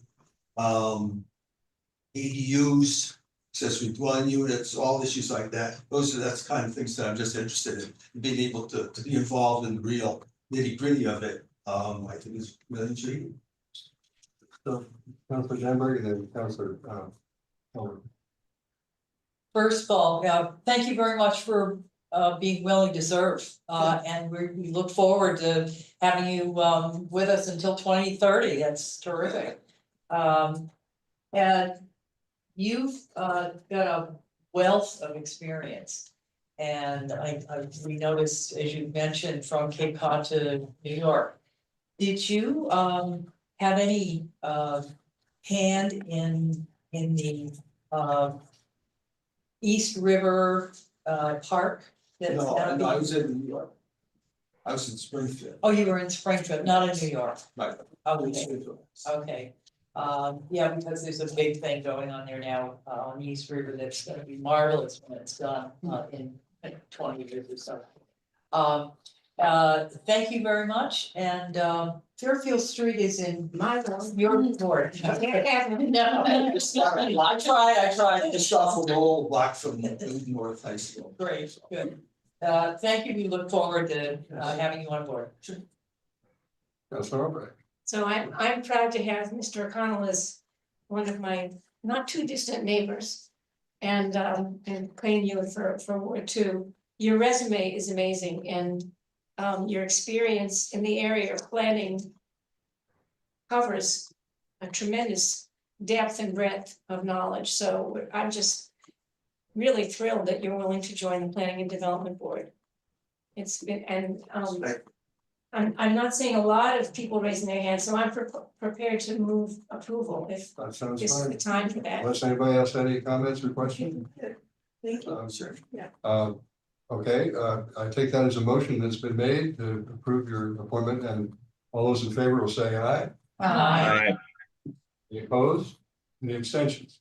Okay, wonderful. And now, you know the process. We recommend to the council will then vote on this, but I don't think you have to stay up late coming to the council meeting to find out what's going to happen. You'll let me know. You're welcome to stick for the conversation that follows, but you're done in this formal mode. Okay. Okay. Well, thank you very much. I appreciate it. Thank you very much for your willingness to serve. Okay, the next item is council appointment. Let me get to my right page. And this is appointment of Sean McEmo. I hope I'm pronouncing that correctly. Certainly you are, yes. All right, would you come to the table for the Conservation Committee? There's Her Honor the Mayor appointing Sean McEmo, 25 Roland Street, Auburndale, as a member of the Conservation Commission for term of office to expire at April 7th, 2027. So welcome. And again, we have your background and your stated interest in this role, but would you like to say a word to the committee about why you would like to serve? Yes, similarly, I'm looking to learn, and it's something that I've been really passionate about, conservation land, and I'm not anti-housing by any measure whatsoever, but I do think that it was just really interesting. I drive around and I see, houses being torn down and several townhouses going up, and I just thought, okay, what's going on with this? How does it impact the environment? That's what really brings me to want to serve on that level. And sitting through a few meetings, I really found myself fascinated with everything involving just, learning about arbor borders and, instead of fencing and just things that can mitigate damage to the environment. Okay, thank you. I just have to point out, the Conservation Commission doesn't control tear downs, it controls damp spaces and open spaces and things like that. That's right. But they were saying how much concrete gets put on the earth and. They do indeed. Yes. Questions from members of the committee? You can't get by without one question. So I'm always interested to know that just to how Newton developed. I mean, all the green space got developed into housing. And it's wonderful that we have all this housing, but we still go out of parks, but we don't have that many green spaces left. And I guess the farm was one of the last ones to go. I'm just curious what you think about that. Should we, in looking at how Newton developed, there have been more restrictions on reserving green spaces here and there. Yeah, it's a great question, and the trick is, it borders Boston, so I think that you're just limited. What I do love is like over 30 years, we see little parcels that have just kind of connected and like for example, it was really bought piece by piece in 30 years. which is impressive. And, you know, that just goes to show they weren't buying, 90 acres all at once because of that. But eventually, people really realized that, and to get kind of attitude what they had. But I think the nature of the beast being so close to Boston and there being a need for homes, is, it makes it really difficult. It would have been really special, I guess, but also, I mean, I think there are other places with plenty of land probably from the city. And I think it's worth preserving what we have. And I don't think it mistakes the way that I see it in terms of land development. Okay, good to hear. Thank you. I just have one comment. The Conservation Commission has two major roles. One's regulatory, but the other stewardship, because it has control of a significant amount of the green space in the city, as Councilor Albright indicated. And you mentioned going to meetings. You attended meetings of the Conservation Commission, so you understand where you're going with this role. Okay. Yes, absolutely. My interest came from conservation land, but I realized it is so much more. I've never learned more about wetlands than I have in the past 2 months, and it's just about so much more than just open space. But we have a very able planner in this field, as you know. Oh, she's great. Very knowledgeable. Does everything. Councilor Denver, Just a quick aside, in building on what Councilor Albright said. There are communities that I know of, that I'm sure we all know of, that have organizations that if you, in the town, for all of the houses that sell for over a very high amount of money, which Newton certainly qualifies for. There's a 2% requirement. You have to pay for 102% of the house, of the sales price of the house, and that 2% gets thrown into a bucket that goes to acquisition of additional open space. And that would be something that I would love to see in Newton, and maybe the Conservation Commission could have some comments about it, because it would not affect the high prices of the average home. It's only these mega houses that are going for a very high amount of money that can best afford. A lot of them go for cash. And could best afford something like that. And it has allowed, for example, on the vineyard, it has allowed for purchase of wonderful pieces of property that would be the public, that would have been developed. Are you talking about the Community Preservation Act? No. No, this is a Yeah. What is it? A land? Yeah, it's a land bank. Land bank, right? It's a land bank. You'd have a lot of competition for that. Some people want the 2% to go to affordable housing. Yeah, well, we have CPA now and we have a percentage that goes to that. We don't have anything that goes to just to acquisition of open space. We're required under CPA to have a certain amount go to open space, but I think that in a community like Newton that is so built, every square inch of property that we could preserve is a step in the right direction. Yeah, that's exactly where I'm coming from as well. The land is just so valuable. Yeah. So the island has CPA and it has land bank. And it also has you. Yeah, it has. So, all right, I see Councilor Prince's hand raised for. Yeah. Thank you, Mr. Chair. I want to say that I appreciate Sean's willingness to serve, and I am more than happy to move approval on a hockey player from Ward 4. All right, well, you come with many talents. That's right. All right, all those in favor will say aye. Aye. Thank you. Opposed? Abstentions? The ayes have it. Again, the process will recommend you to the full council, and you're welcome to stay, but you're not required to. If you, we always welcome any member of the public, but certainly people who are willing to serve, stick around or go home. Great. Okay. Great. Thanks so much. Thanks. Thank you. Okay. So now we have two appointments at the end, but we're going to take up the two items regarding accessory dwelling units. They're 36924. For honor, the mayor requesting discussion of amendments to Newton's accessory dwelling unit ordinance so it complies from the state building act. And then item 36924-2, zoning and planning committee requesting discussion of possible amendments to the ADU ordinance in addition to those needed to comply with the state zoning act. So we have Ms. Kyra here. I should confess that I missed something in the report. I think the report says it was February 10th. It was actually March 10th, I think. Is that I wanted to just double check myself. Yes, it was March 10th. Okay. So while we've already accepted the report, I think there could be an adjustment in one of your last acts of as clerk to at least change the date, and then we're in good shape, I think, for posterity.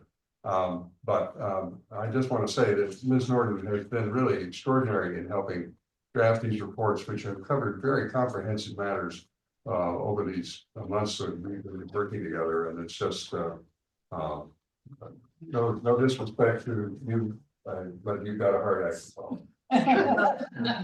All right.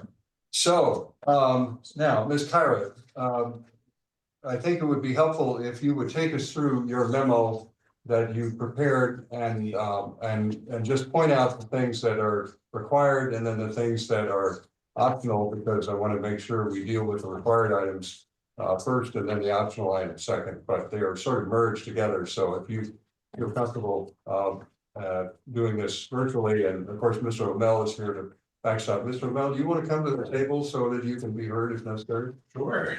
Yeah. Okay. I'd rather not have you feel like you're. I never should have. Okay. Ms. Karen? Sure, thank you. So in my memo, I mostly recapped what happened in the March 10th meeting, where it seemed like there was agreement on all of the state required updates. And then the main discussion sorry, was around some of the proposals to go a little further, as well as whether or not to apply some of the existing regulations to those that or be special permit.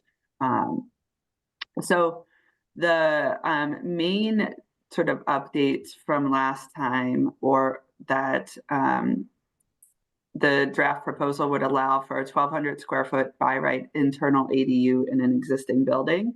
And this we've defined as a building that has a certificate of occupancy that's at least 4 years old. City council could still grant a special permit to go up to 1,200 square feet in a newer single family or two-family dwelling that was adding an ADU.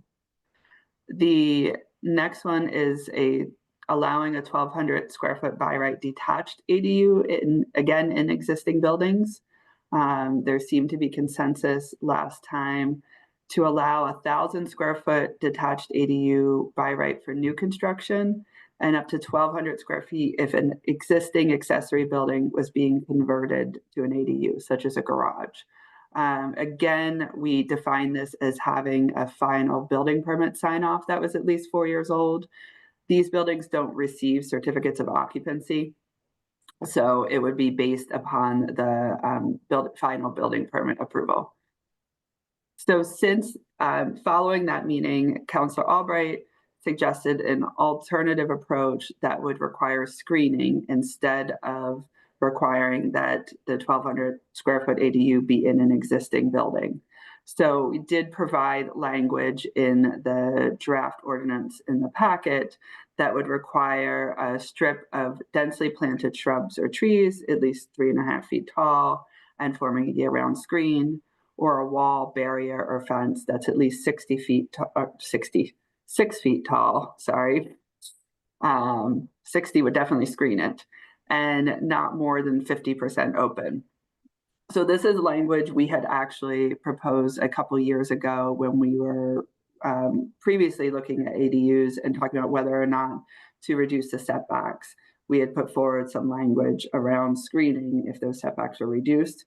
That ended up not moving forward, so we sort of pulled that language back for this purpose. So the two options, and I can put up the actual language too, if that's helpful, are conversion of existing accessory buildings or new construction but requiring screening.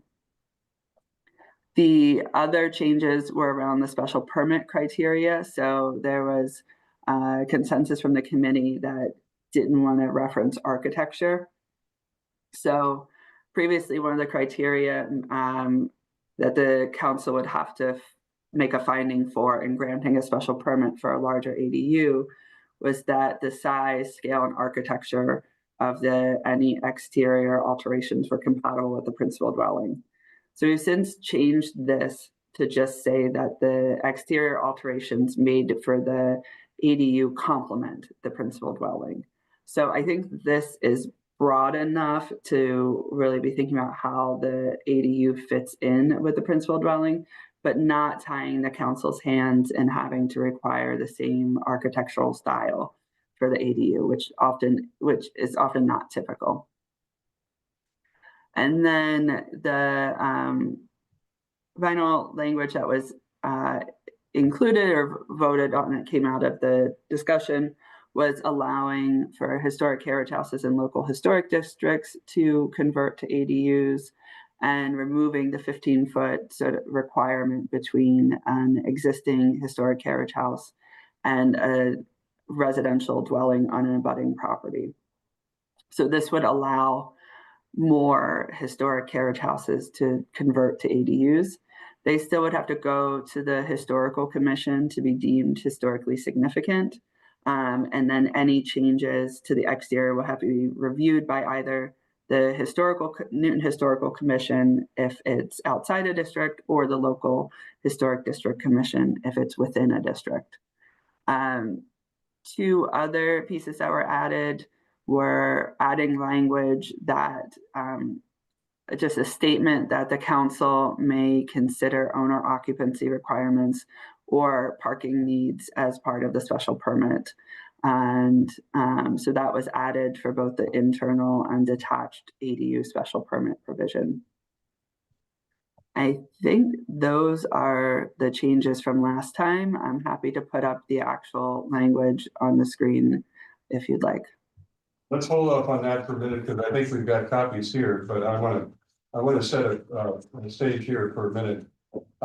So for purposes of our discussion, we've got two items, and what you described, I think, are all options that could be added but are not required by state law, that are really part of item 2. But the item that we just want to be clear about is that there are matters that we discussed before, which basically say that we have to accept the fact that the state is requiring an ADU as a right in of at least 900 square feet or 50% of the square footage measured by the building code, not by our zoning ordinance. And that part is, I don't hear any dissent from members of the committee about that. There was also an adjustment that Councilor Kritzman recommended, that the saving language at the end, which was spoke about if one part of the ordinance is invalidated, the rest of the ordinance would be preserved, is kept here. So I just want to be clear that as far as the basic changes in compliance in consideration of the first item, the ones required, are members of the committee okay with those? Because I want to focus our attention on the second item, right? Now, how we vote these out, I want to reserve till the end and see if we get to consensus if we don't. But I want to indicate that the president has asked me to try and work with the committee on this, so if we can get as close to a combined resolution as we can on these, we do it. If we can't, we certainly turn it over to the council. But I don't want to take this out until we at least try and cook some of these thoroughly and figure them out. So that's part of the background. I want to recognize Councilor Right, thank you. But I just thought I saw one of our other councilors who's joined us, Councilor Block. I didn't identify earlier. We're glad to see you joining us. And is there any other councilor that I haven't recognized? Professor Kelly? I thought I recognized her from our prior discussion, but she's always welcome. And we've been joined by the law department.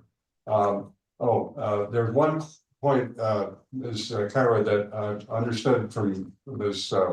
Norton's conversation with the law department, that the screening requirement that we can get to that conversation, but I should indicate the law department says because that is not required of all structures in the residential area, it can't be imposed on it as of right. We could put a screening criteria in the special permit, as I understand it.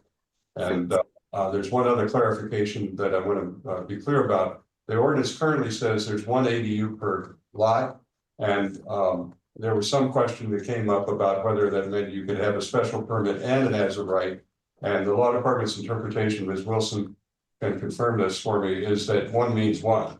It doesn't mean the nature of the unit doesn't change the outcome. Is that correct, Ms. Wilson?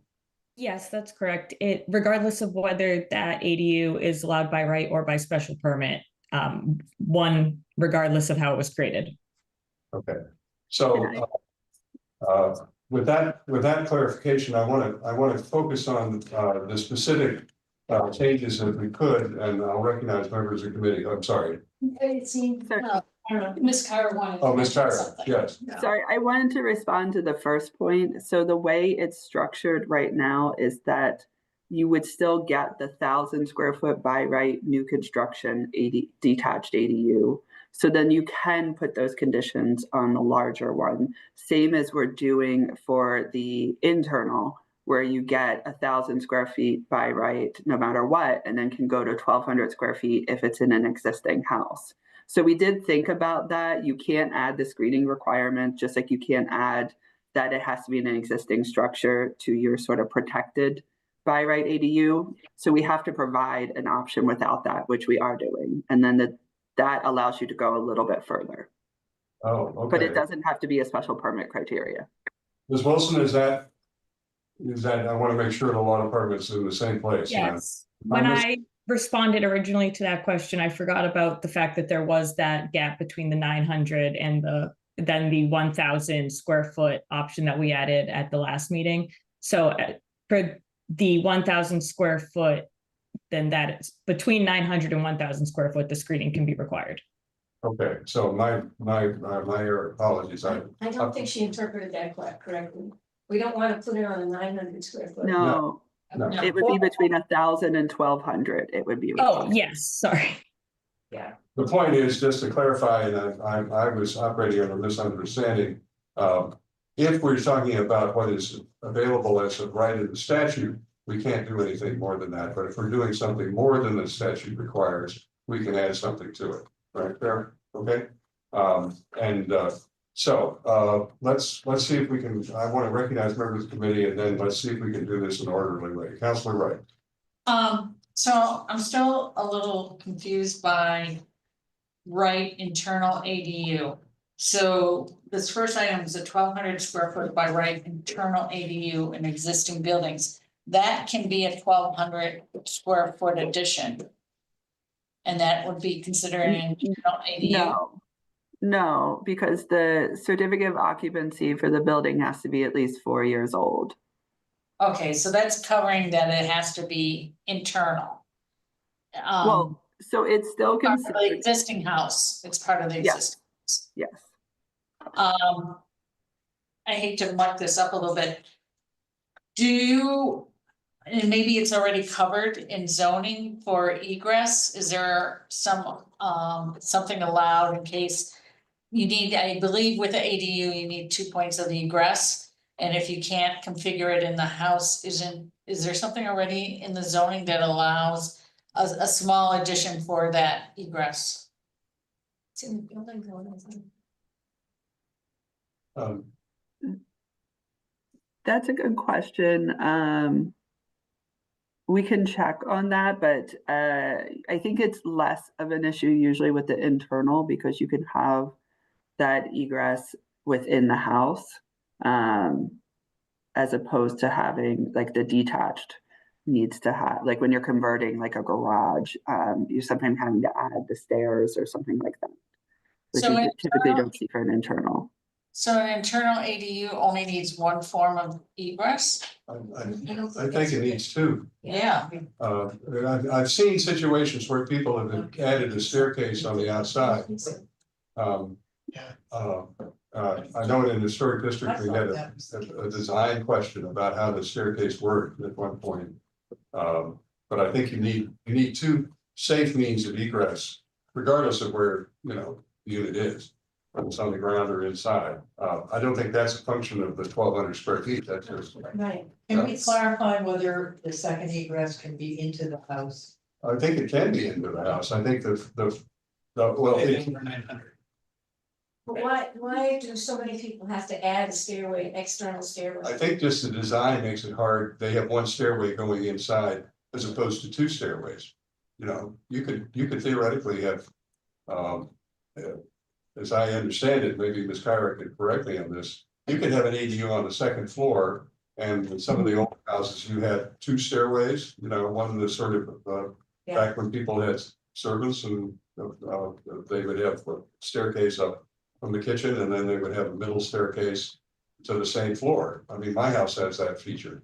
So I think if you put an ADU on the second floor, you could come down either stairway and still be safe to get out because you've got two exits from that point.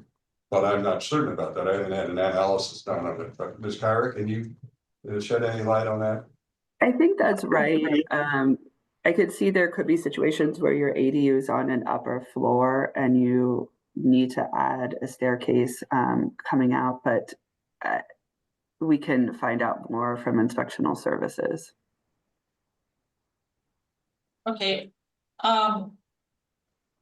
And the before you leave that point, just a point of clarification, as I hear it, the idea here is that this 1,200 exception, right, as opposed to the what is required by state law, you can do that, but you would have to stay inside the existing building envelope. You couldn't put an addition on to accomplish it because it hadn't been done within the last 4 years, right? The building is itself occupied, at least built and occupied within 4 years. Is that fair construction? That's my understanding of the direction from the committee. I just think we want to make sure that the language is clear about that so people don't have any misapprehension about what we're voting for later after the fact when they come to ISD. So I'd ask Ms. Wilson to keep an eye on this because if we have to do any adjustment, just to clarify that, I'd like to make sure that's in the ordinance. Okay, Councilor Wright. and I didn't know if you want my opinion. The other item for a new detached ADU by right, I'm comfortable with 1,000, but going over that, 1,000 is small homes in Oak Hill Park and also small homes in Nonantum. And this is ADUs, an accessory dwelling unit. So for me, over 1,000 then would be a special permit. But I'm not comfortable with new 1,200 square feet. In an existing structure, I'm fine, but not as building as new. And again, it's also about the neighbors, there's a garage there. When they bought the house, the garage was there. And yes, you're changing, I know, you're changing the use of that structure and it's gonna get a lot more use, but that's very different than plopping a house right on 5 feet from the lot line.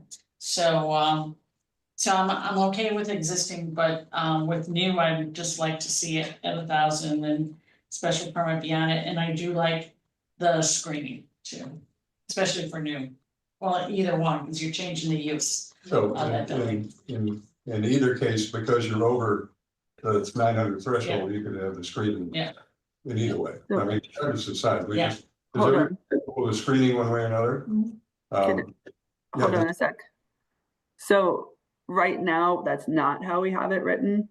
We have 1,000 and then 1,200 square feet, either an existing house or with screening.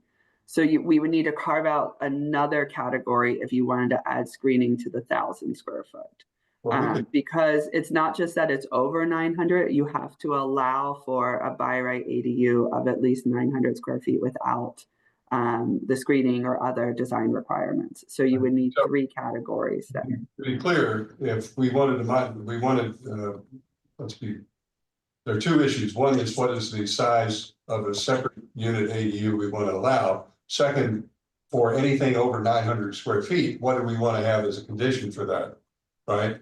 The way that's currently framed is for 1,200, but not for 1,000 for the screening. So if we wanted to have screening for anything we do as the extra, above the 900, we would have to make sure that we do that in the revised version of the ordinance as it comes out of the committee. Yes, and we'd have to be clear, you can do the 900 without screening. Yeah, 900 without screening. Okay, so I think which that's, isn't in there right now. okay. So let's just, I want to focus on, let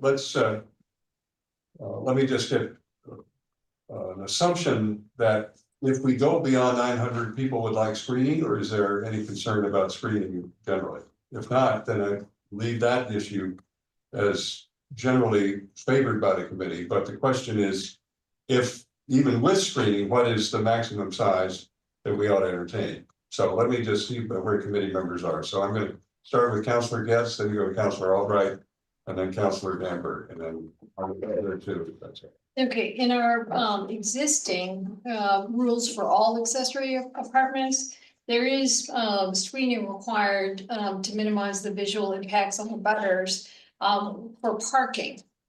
So that didn't carry over, but it exists. So I see it as sort of, there is the precedence for screening, and I would like to see it in place, but for the units that are over the requirement, the 1,000 or 900. I don't hear a dissent from that point of view. Okay, well, I'm mostly concerned about, I concur with Councilor Wright with 1,000 in terms of existing, up to the 1,200, by special permit. Okay.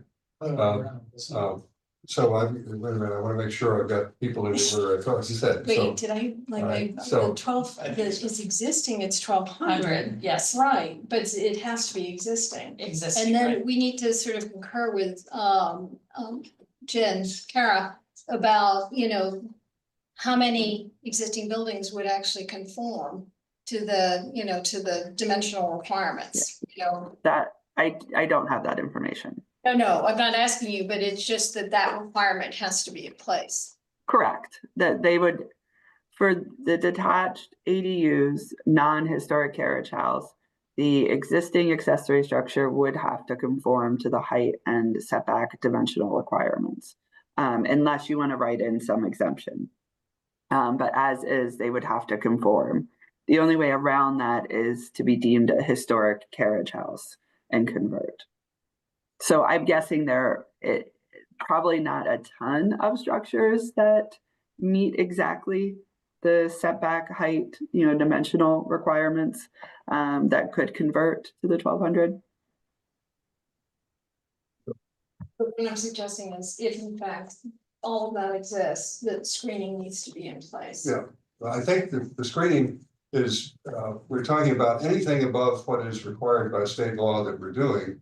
For the separate structure, the committee it likes the idea of screening generally, right? I don't hear any dissent about that. The question is, what's the right number for the existing building versus the new building, and how do we get there? But if it's, as Councilor Wright has proposed initially, the existing building, if it's 1,200 square feet and it's there and it meets all the other requirements you just described, it could do it, including the screening. But if it's a new construct, then it has to be there existing for at least 4 years, the same threshold. But if it's new construction, it would be 1,000. So that's the issue, I think, before the committee to talk about, and I wanted to see where people are. Okay, so Councilor, excuse me, Mr. Lamel. I just wanted to. Demotion. No, I just wanted to bring some. You haven't been demoted. Some historical context, I guess, not historical, a couple of years old, about what Ms. Tyler was talking about, where screening requirements were considered by this committee a couple of years back when the setbacks were reduced to 7.5 feet. And the reason why it wasn't carried forward, look, in my recollection of being at the meeting, looking at the report, was that so now the setback is 5 feet, right, with these, if you're at 1.5 stories or less. And you're ending up with a situation where these ADUs want to have their own privacy, right? So they're gonna design in a way, they're going to want to have screening just on their own to create a sense of space for themselves. Then you could also end up in a situation where we don't know what is immediately adjacent to these properties. So the adjacent property might have a fence. And then there might be a 5-foot kind of nothing between where this space is in the ADU is, and you're requiring them to put plantings that are just gonna fail. Or you're requiring them to put a fence next to another fence. So I understand the desire for screening, but at least a couple of years ago, the end result was it wasn't appropriate to make that requirement in the zoning itself. That might have changed and that might be different now, but that was the conversation from a couple of years back. Okay, but let me just recognize Councilor Danberg and then come back to Councilor Albright. And Albright is first. You go. I don't need to. Please, Okay. Um, I am fine with the 1,200 square feet in an existing building. I would also be all right with 1,200 square feet in a new building. I think that 1,200 square feet, a lot of these ADUs are going to be occupied by young people that are going to want to stay for a few years, or even a disabled child that would want to make their permanent home. I think that there is a great deal of more comfort that a person can have when they have an additional couple hundred square feet. People who are downsizing and coming from a home and going into an ADU need some more storage space, closet space, etc. And so I would be okay. I don't see any reason why we can't go to the 1,200 square feet in new construction in a detached building, but I may be in the minority here. I'm just expressing that wish. As far as screening is concerned, I hear what Mr. Lamel is saying, and am willing to, although I like the idea of screening. And I think that you're right in saying that, or whoever said that these ADUs are gonna want their own privacy and will probably be amenable to screening themselves. What we don't wanna get to is an unintended consequence where we're forcing screening in a place where the plantings will fail. So I think that we should leave that to more to the discretion of the individual project. Okay, Councilor Albright, and then go to Councilor Oliver. So I am also in favor of the 1,200 square feet by right. We got an email from, I had the opportunity to learn that there is actually an ADU being built over in, I think it's your ward, Ward 3, where the parents who are growing older and retired are moving into the ADU, and the family, the child is coming to live in the main house. And what they're saying, and I think they wrote to us in the email, is that it's very hard to build an accessible 2 bedrooms, bathroom and kitchen. It's accessible, all of those things within the, certainly not the 900, maybe the 1,000 is possible, but it's difficult. And the 1,200 would help. And if a lot of the folks that are moving into these ADUs need these accessible 1-story housing opportunities, I really think we should provide the opportunity for them to do it, and not just by special permit. I discussed special permit with them, and they said, no, we want to get it done. We need to get it done, and we don't have 3 months to wait to get started. So that's where they are, and I'm sure there are a lot of people in that same category. And we shouldn't forget that we still have FAR and open space protections. So nobody's gonna, put more house on the lot than they're allowed to by already existing zoning. And with respect to screening, I had forgotten about the issue of 2 fences and 2 sets of shrubbery, and Well, is there any way? I think you voted against the screening and Councilor Wright and I voted for it in the.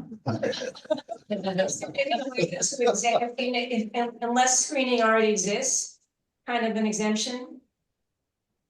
Let's hold on the screening, there are 2 different issues we're cooking on, but I hear you on both, and I Yeah, just. I mean, the screening is meaningful to me for the 1,200 square foot.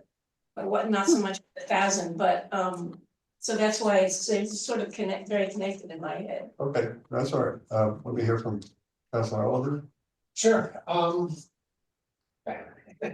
we just keep, I still continue to find this entire topic. Like, we just keep slicing and dicing and getting smaller and then bigger in certain regards.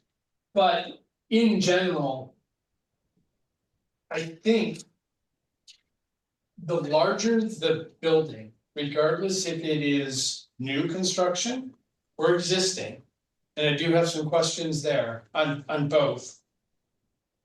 The larger the building, the less inclined I am to support it. Because, and I think this is something that Councilor Wright was just saying, there are gonna be instances, for example, the couple that wrote to us today. Like, I read that as well. It makes sense to me for them to be able to increase the size.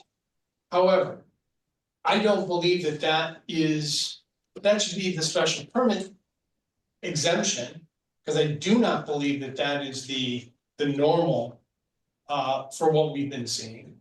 I think I don't know how you're jumping to I'm sure there are plenty of people out there doing the same. If they're out there, that's fine. That's one thing. I don't think we should assume that when we get into this decision-making process. And just briefly, I just want to point out, like, I went back into, and I'm happy to be corrected, either Ms. Kyra or Zach or whomever else. But when I poked around the assessor's data file that I have, it's not, granted, it's like 18 months old, so these numbers are going to be off by a little bit.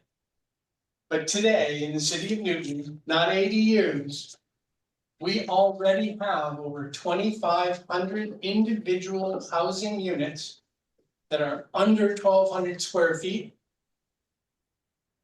Almost 1,000 of those are under 900 square feet. And almost 1,400 of those are also are under 1,000 square feet. My point being, there are a lot of people in the city of Newton who are living in 1,200 square feet or less, significantly in some cases. And I just want to point out, 386 Watertown, not that I want to get into a conversation about 386 Watertown, please. I still have, tremors when that happens. But there are a lot of homes in the city of Newton that are this size. 386 Watertown, every single one of those units was under 1,100 square feet.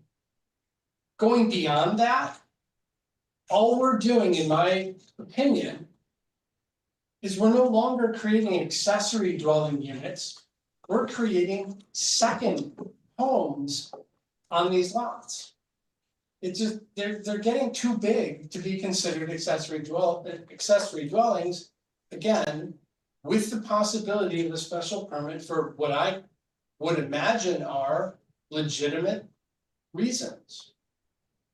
And if we like, to me, it's also exacerbated by the fact that we're currently talking about all of this happening with no owner occupancy requirement, none. This means we're not talking family members anymore. We're just talking about another family moving into it, effectively any, if not every, lot throughout the city. I think that's the point. Well, that might be your point. It's this is a side door into that. If we want to have that conversation, then I think we owe it to everybody watching to docket the item and not call them accessory units anymore. Because they're different. Accessory dwelling units are different. by definition. Okay, I'm gonna get through, recognize people who've spoken before, but let me recognize people who haven't. Councilor Kalis, the room that you sit in for some reason is backlit just where the hand is. So I apologize when I can't always see that you have your hand up. Oh, that's okay. I knew you'd get to me eventually. So you're going around the room, right? Yeah.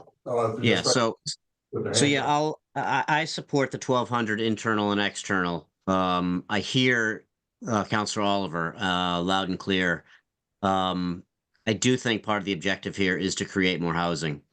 And I'm in support of the screening. So I just wanted to give you my thoughts. I'm also in support of this training. I've got to. Yeah. Okay. Let me see. Councilor Maliki?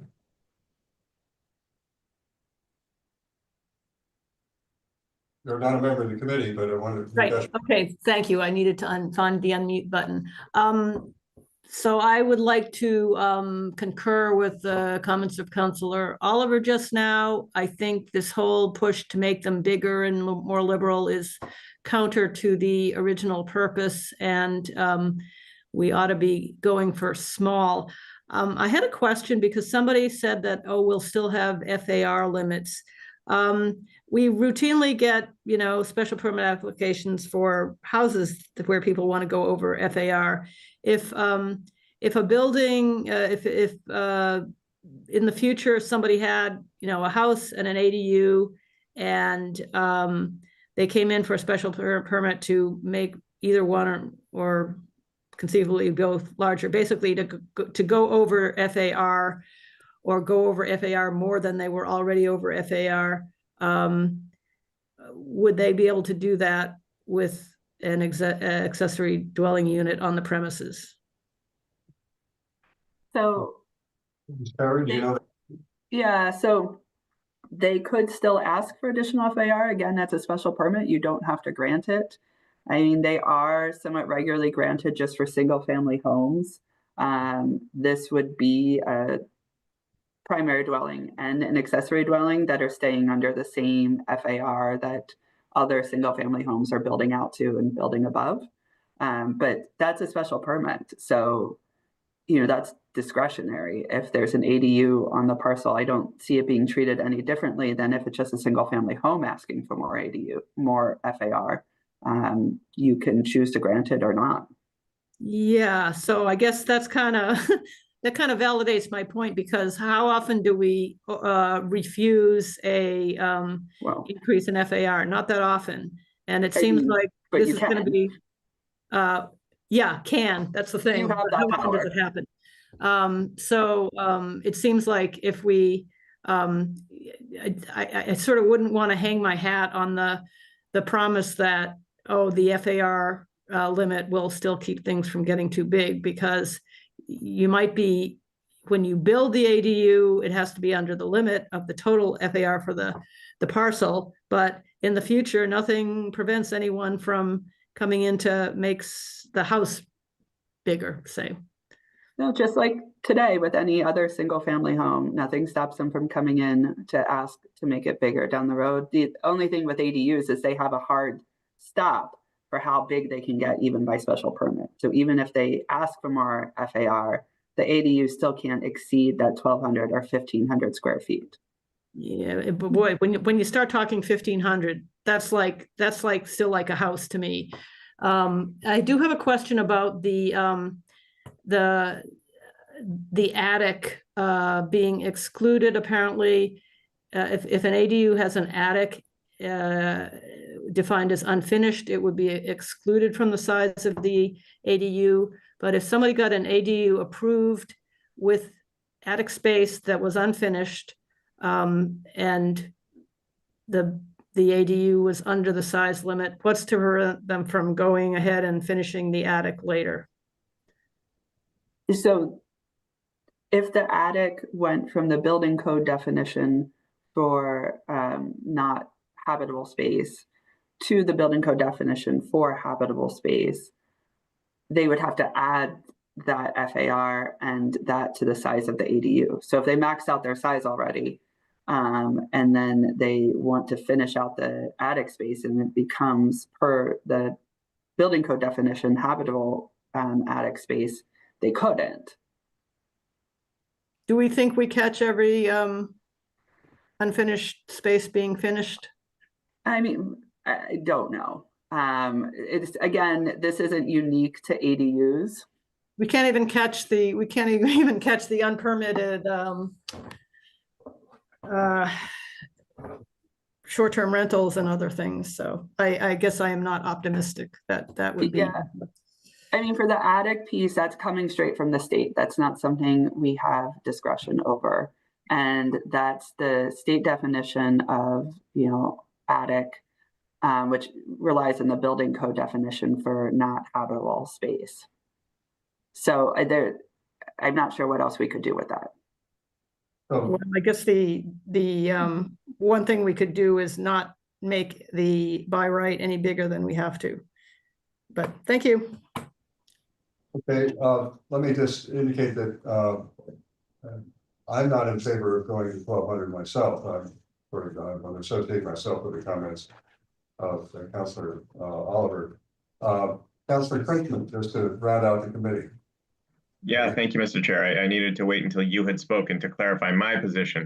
So now I know that I am firmly in support of going to 1,200. No, I want to align myself with specifically with comments of Councilor Kalis. I think he had it right with the exception of the screening. I think requiring screening in the ordinance is a mistake. It just, obviously there are a number of applications where it's going to be ridiculous. So I would rather see something in there, if you all insist on screening, that said that, the commissioner of ISD may require screening or something to that effect, so that there could just be some common sense discretion in the process. But I'm comfortable going to 1,200. Thank you. Okay, so let me just see where we are. I take it the members of the committee is everybody in agreement for at least Councilor Wright's position that if you have an existing structure, that it could be 1,200 square feet, an existing meaning at least 4 years old, a certificate of occupancy, that could be converted as of right. But and the question is, any screening on that? I don't hear a consensus that screening is appropriate in an existing structure. Am I correct? No, I think you're right. Okay, so for an existing structure and 1,200, but new construction 1,000. Does anybody disagree with that? I just wanted to see what committee members are. Okay. There's a minimum. I'm just talking starter. Okay. And if we have 1,000 are people interested in screening of the new construction, with an existing structure, I can understand because we've got a narrow, it's on the lot line or maybe something like that may not be. But screening for the new, this is your proposal for 1,200, but it's not, but it's because it's new. My question is, would you want to have screening for the new? I just want to understand. I'm cognizant of the issue that Mr. Lamel raised, and I'm wondering if there's any way to modify the language so that unless screening already exists or something like that. Well, we had language from the prior. Do you have that language, Mr. Norton? Let me come back to the screening issue for a minute, in a second, because I think we have the prior language. It's just in the chain, right? Oh, all right. So can we hold a screening question? I think, you go ahead, Ms. Norton, to get that. Because we had the language that we turned down in committee before, but we could look at that as an alternative to what was in the planning department memo. But let's hold on to screening. But but so I think the committee is I'm willing to support the 1,200 in existing and 1,000, but not go as further. But we have, how many people want to move? I hear 4 people in favor of 1,200 single by itself, but 4 people oppose. That doesn't pass as a motion. So now my recommendation is that if we go with 1,000, you certainly can move on the floor of the council to amend that if you want. But I would like to get out of the committee a unanimous recommendation for the committee if you can. And if we, I don't think that's it. No, because the 1,000 will fail also, because you've got 4 people that are against it. well, are you gonna be against 1,000? I thought we were agreed that at least 1,000 was appropriate. That's what I was trying to get at. I don't think that's really a fair way to. Okay, if it's not fair, I don't want to do that. I'm just trying to figure out if we've got a reportable issue. Because we've got a division in the committee where, as I hear it, at least 2 of you, and perhaps Councilor Princeman and Councilor Kalis are in similar places, would not support the ordinance if it were only 1,000 as of right in the separate new structure, right? Yeah. I mean, I don't want to ask you to think, and I'm not prepared to support it if it has 1,200. So, and other people I think are in the same place. So I'm. Do I hear 1,100? Do I hear 1,100? No, What this is is that? not an auction, sorry.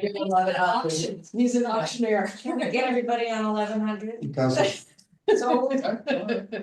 So I'll throw this one out there. My guess is this is gonna fall flat on its face.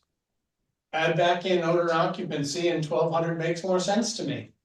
Cause that, well, we can, if it's over 900, we totally can, or over 1,000, sorry, over 1,000. Or another is. Wait a minute, let's.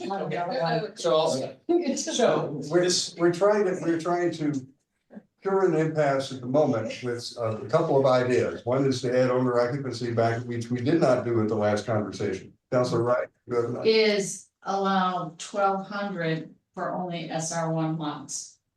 Those are too. Yeah, no, that's not where most people are gonna want these anyway. I would support that myself. What about SR1s and SR2s? Yeah, or SR1 and SR2. We are in All the the. MRs. Yeah, I think. A lot of MRs are gonna want these. So I guess the question is, Councilor Oliver, how do you all feel about owner occupancy for? Yes, no, yes? What are we voting on? Oh, I'm just trying to get a sense of. You suggested owner occupancy, bring back the. because the idea then gets, okay, here's how it works in my gray space, right?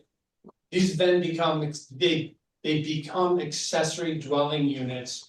And like our ordinance says, right there, provide flexibility for families as their needs change. It gets back to them. That's why that's the only reason 1,200 makes sense to me. It gets back to the case we got an email about as well. These are family members. If we're willing to bend and make significant exceptions for historic carriage houses, which we all were, I say the exceptions need to be for families, not rental units. New or existing buildings, like owner occupied makes sense to me. I interpret families in that sentence to mean something very different. Because as a family that's living there, they're down to 2 people, the husband and wife, or maybe 1 person.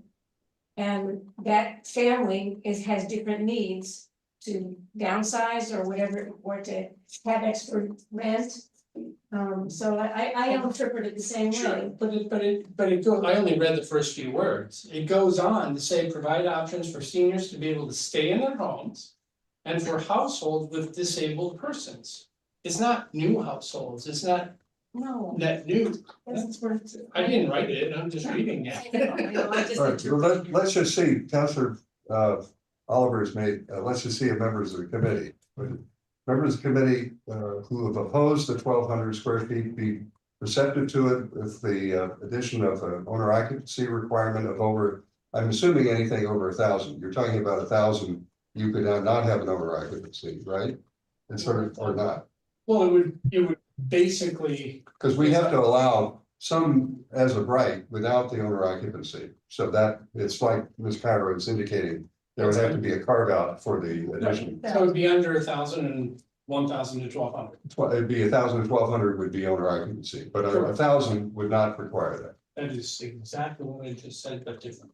Not really. That 1,000 ones included one and the other, but all right, so this way, over 1,000 to 1,200 would be owner occupancy Correct. requirement. Yes. Okay, all right, let's just see, Counselor Wright? I already agreed to that. I'm okay with that. Now, I'm actually not sure, but I want to see what the people who were in favor of 1,200 would say. Is anybody willing to support that, to get to 1,200? It would certainly solve the people who wrote to us today, it would solve their problem, but I don't think that they're not the whole universe. Yeah. I understand, but I mean, we're trying to figure out if we can get to something that the committee can endorse in large measure without taking out a floor fight. I would agree to that. You would agree to it too? Yep. Councilor Princeton? Well, first of all, I don't necessarily share the goal that we need to have the committee unanimous.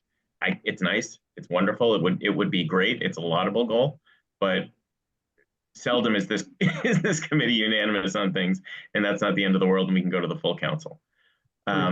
Certainly, but I'm just trying to see where you are on this particular dimension. Yeah, I understand. I don't like it as much, but I understand it. I understand where Councilor Oliver is coming from.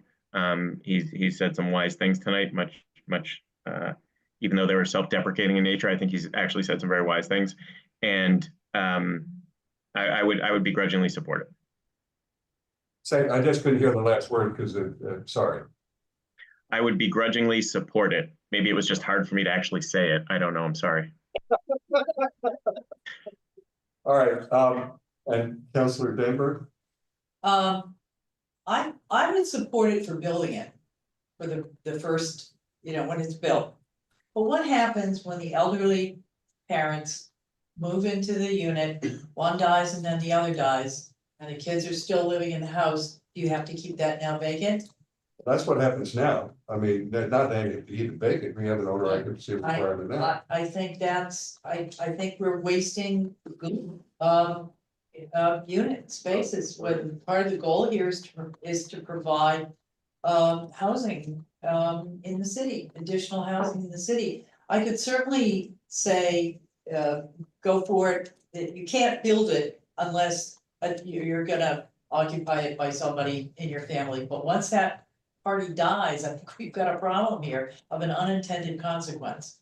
Well, I think that I think you're going to have that with the current rule, and so. Yeah. Maybe a point of clarification for me. But let's assume that we've got parents and a son or daughter moving into an ADU. If the parents pass away, God forbid, and we have a son living in the ADU or the main unit, it doesn't matter which unit they're living in, correct? Assuming that the son or child then owns the main property, there's no problem. But if he or she doesn't own the property, then they either have to buy it or sell it. Right? But we were saying that the ADU has to be occupied by family. No. Occupied units though. I'm sorry, owner occupancy is currently in the ordinance. It basically says that if an owner, you must occupy the main residence or the ADU.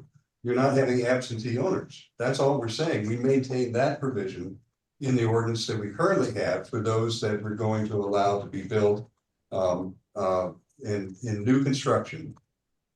Right? Now, you do have that issue that could come up, however, let's say the child lives away and the parent needs income, creates an ADU, then passes away. You've got a child that's got their own home and now a party renting, let's say, in a house, but you're gonna have, the child now owns the house but doesn't want to live in it. What happens to those two units? you basically do what you do now. The child would have to get rid, move from into the house and not on children. They sell the house. Or you have to sell the house, and maybe down the road, there's a younger child that would like to live in the house. I- I don't think you can force a sale on a family that doesn't wanna sell a house because they can't occupy it. But we have it I see now. that, I don't think that that's a good law. But that's why the legislature and the governor changed it, and said That's you right. can't require owner occupancy. Yeah. Because it diminishes the whole ADU movement. Yeah. But the Well- ADU movement is small units, not No, 1,200. no, if there are additional units wait a that minute, we're wait, now finding a let's- size on. I think you made the point, and I think the point is, I want to see where we are as a member of the committee. We've got at least, I think, 5 votes in favor of the owner occupancy. Here's an idea, if you're looking for consensus, Oh, well, let me just see what, hang on a and if second. you're Let me looking for us to run the take meeting something from, to would the you full- let me just finish? please go ahead. I hear that Councilor Oliver, Councilor Getz, Councilor Wright, Councilor Princeman grudgingly have agreed, and Councilor Kalis in favor of the owner occupancy requirement for the additional above 200 square feet, right, for new construction. Not for the 1,000 square feet, right, but for the 1,200 square feet, either in the existing building or new construction. I'm prepared to support that, much as I'm unhappy with the 1,200 square feet, because I would like to get something done that I think preserves part of the value that we have with that provision. So now, you may not support it, but I want to just see if that's the case, then I think we're close to a recommendation of the council.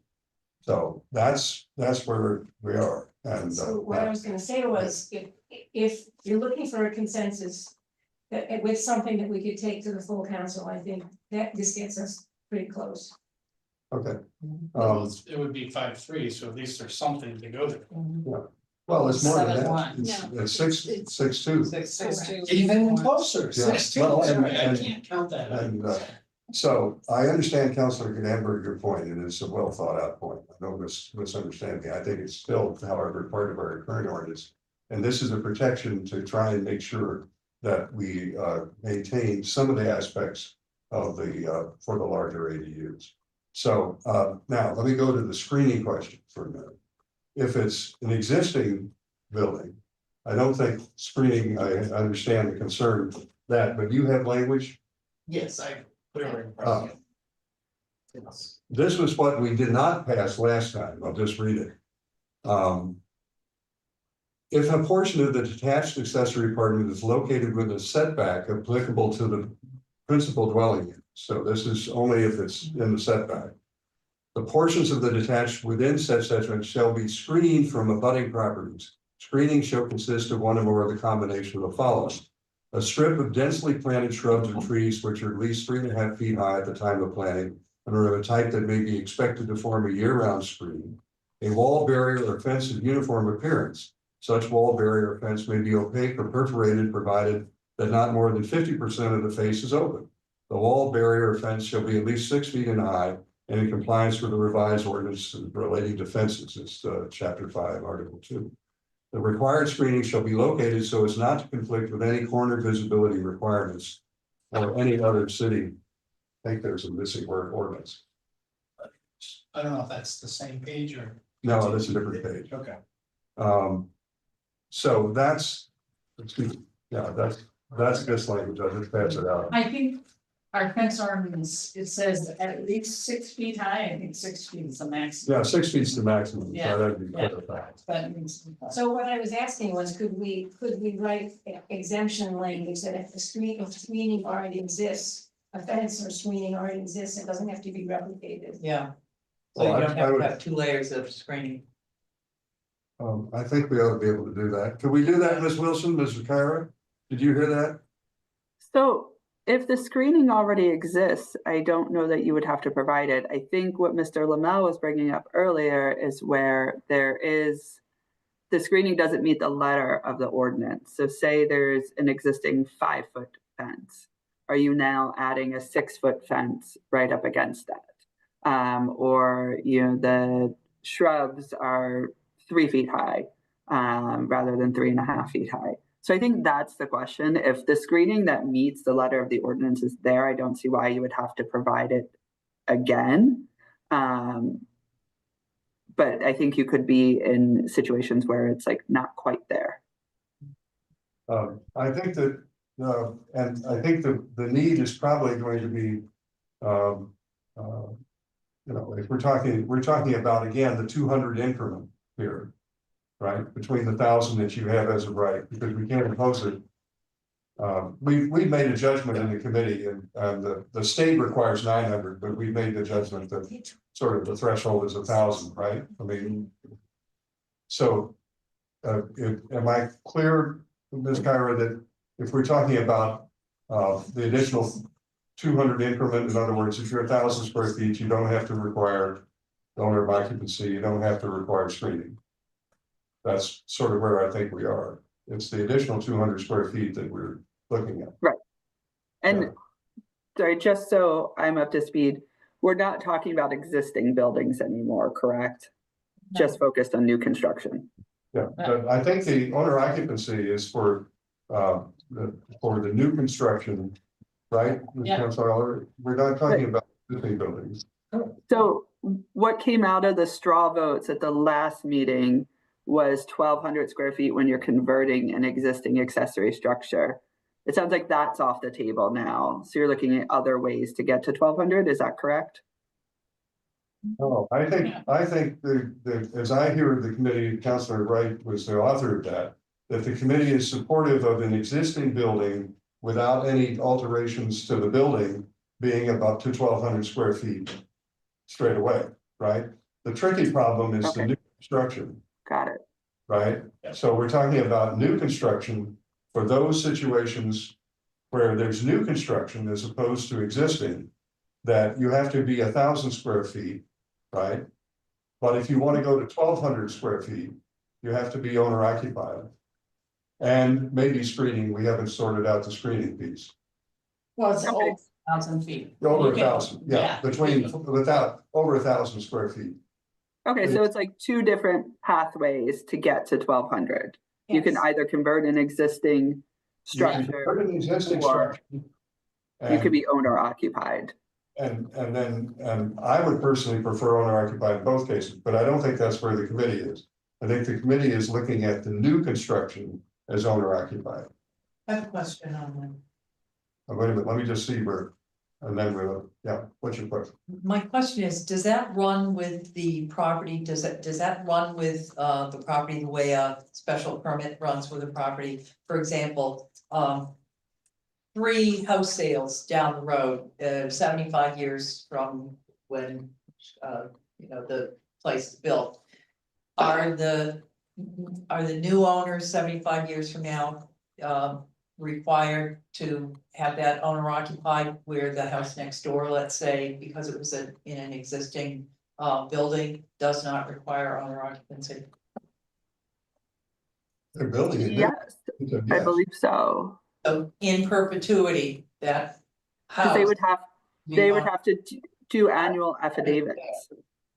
Well, to a degree, I mean, another way of saying it is, once an ADU, always an ADU. Once an owner occupied ADU, always an owner occupied ADU, but the neighbors aren't owner occupied. Well, you could have owner occupied for the 1,200 square feet in the existing structure. It's easy enough to do. I mean, and maybe that's the cleanest way forward. I'd be happier with that myself, but I think the point here is we're required by state law to provide 900 square feet.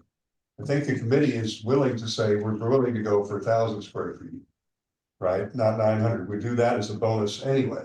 The question is the additional 200 square feet, either in an existing structure or as a right.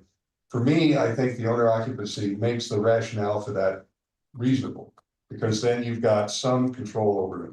So if the committee, I would propose to the committee that the adjustment to the ordinance is to retain owner occupancy as a requirement if the separate structure is above 1,000 square feet up to a maximum of 1,200. And then, of course, if you want a special permit, you can come for a larger structure. Now, it's not agreeable. I know Councilor Benberg, you may not be, but I think that's a way through this thicket. I'll abstain. Okay, you'll abstain? You'll abstain? Yeah. Okay, So you're changing it though? Yeah, From I what make- we originally agreed upon? Except for you.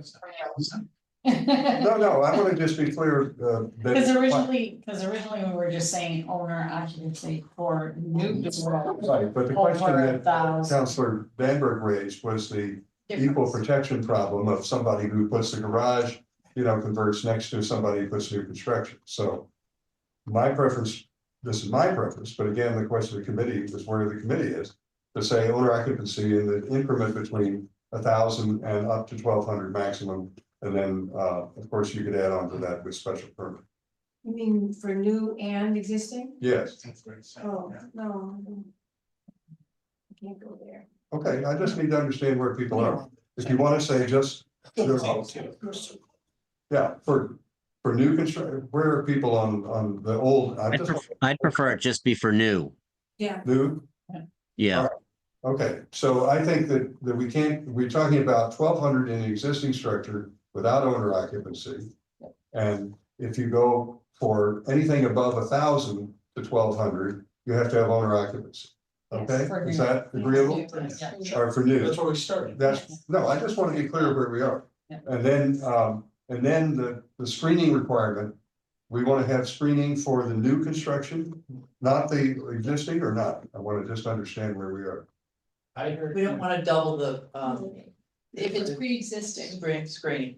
Yeah. Right, but I mean, you can say, I don't want to have two sets of screens, but the question I'm just trying to understand, do we apply it to the conversion or do we apply it only to new construction? I suggest new. New.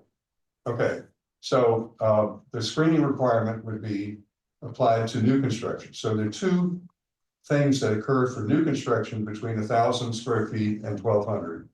One is screening and the other is owner occupancy, right? Yeah. Is that the sense of the committee? Okay, so is there anything else that we haven't talked about? Yes, the exemption to screening, if it already exists. Yeah.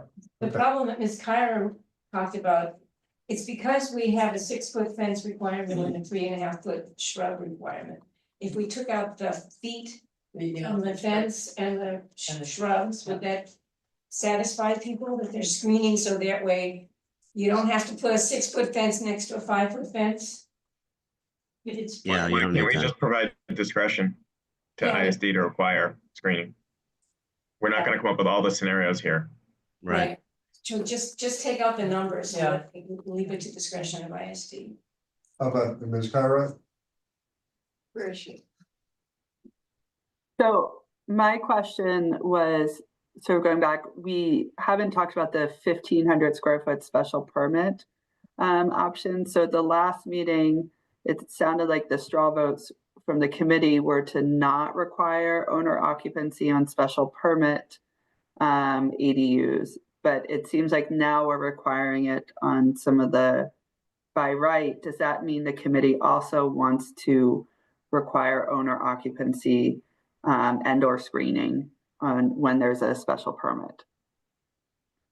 I think so, No.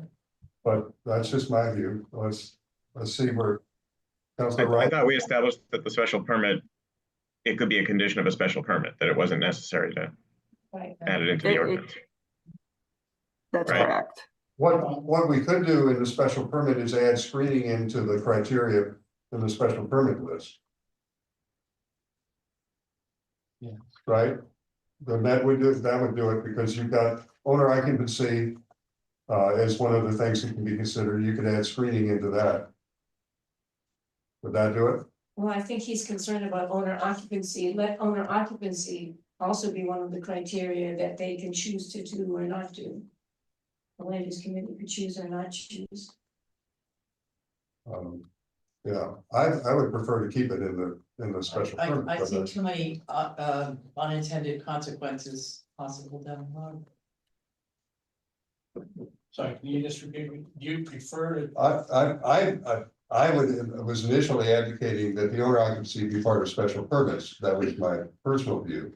The committee didn't support that last time. The question Ms. Kyra is asking, is that being revisited now because we're doing it for the as of right between 1,000 and 1,200. Well, there was also not for nothing, but there were some people who didn't support 1,500 period. I might support it if you add the owner occupancy back in. Again, the same reason why. Not that I want to overcomplicate it, although that I'm going to, but not that I want to. We're legislating who can live there and who can't live there. No, I'm Sure, legislating. it's gotta be family. No. We have that No, requirement. it's gotta be owner occupied. Hang on. So we're Let's just forcing, let's just we're get clear. legislating that. So, in the special permit crisis situation, the screening is actually can be considered as part of the, you know, you can do that as, you can review the screening, you know, don't have to find, it's not like an as of right situation. But I wanted to just separate out and find out where people are on the special permit, for owner occupancy. Excuse me, Councilor Maliki, you want to be heard? Yeah, I don't want to interrupt the train of thought on the screening part, but just for the record, I probably am in the minority along with Councilor Baker, but I mean, my position is, I don't understand why we're not requiring owner occupancy in, you know, either one or the other, main house or ADU, for anything that's above the state by right requirement, because new build, existing building doesn't really make a difference if you've got, what is it now? It could be 4, it could be more unrelated adults. 400 unrelated adults in the ADU, party house, college students, whatever.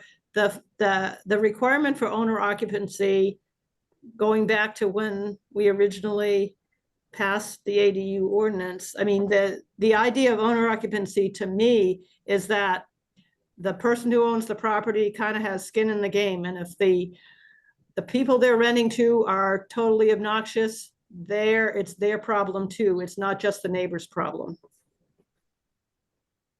That's my view all along, and we've seen problems in my ward with those situations, but I think we're trying to figure out where we are with the committee. So Councilor Wright. I do support the owner occupancy for the bigger units and by special permit, but if we want to put it in as one of the items to consider, but you know, we're going through all this and we're spending a lot of time here, and Lauren Healy's, the next thing that she's pushing is 4 units by right on every lot. So this all goes kind of away about owner occupancy and everything else. That's a whole different other story that we're gonna have to do. Well, that hasn't been passed yet in the Yeah. legislature, but that's coming down the road. All right, well, sufficient to the day is the problem we have. Let's see if we can solve it. I mean, Councilor Getz. Okay, so the only piece that I sort of struggled with was within the language itself, you know, when we were talking about for the rules for the internal as well as the detached. It was stated that when granting a special permit for a larger ADU, the city council may consider parking needs and owner occupancy requirements. So when I went back and I reviewed our vote, we were 5-3 to put it in as a condition, you know, a possible consideration, you know, in terms of, you know, the special permit criteria. And I'm seeing in here that there were 2 findings, but there was made, you know, I would like to see a mention of, you know, the owner occupancy as a possible, you know, consideration when you are, you know, with a unit that's over when you're in the size of unit that's in the special permit zone. So I sort of felt like it gave the city council the opportunity to decide if in fact it was abutting, you know, where the location of the ADU was. So that to me made sense. And is there a way to reformat or to put that in so it's understood that they have the discretion to, you know, because the findings I understand support the conditions.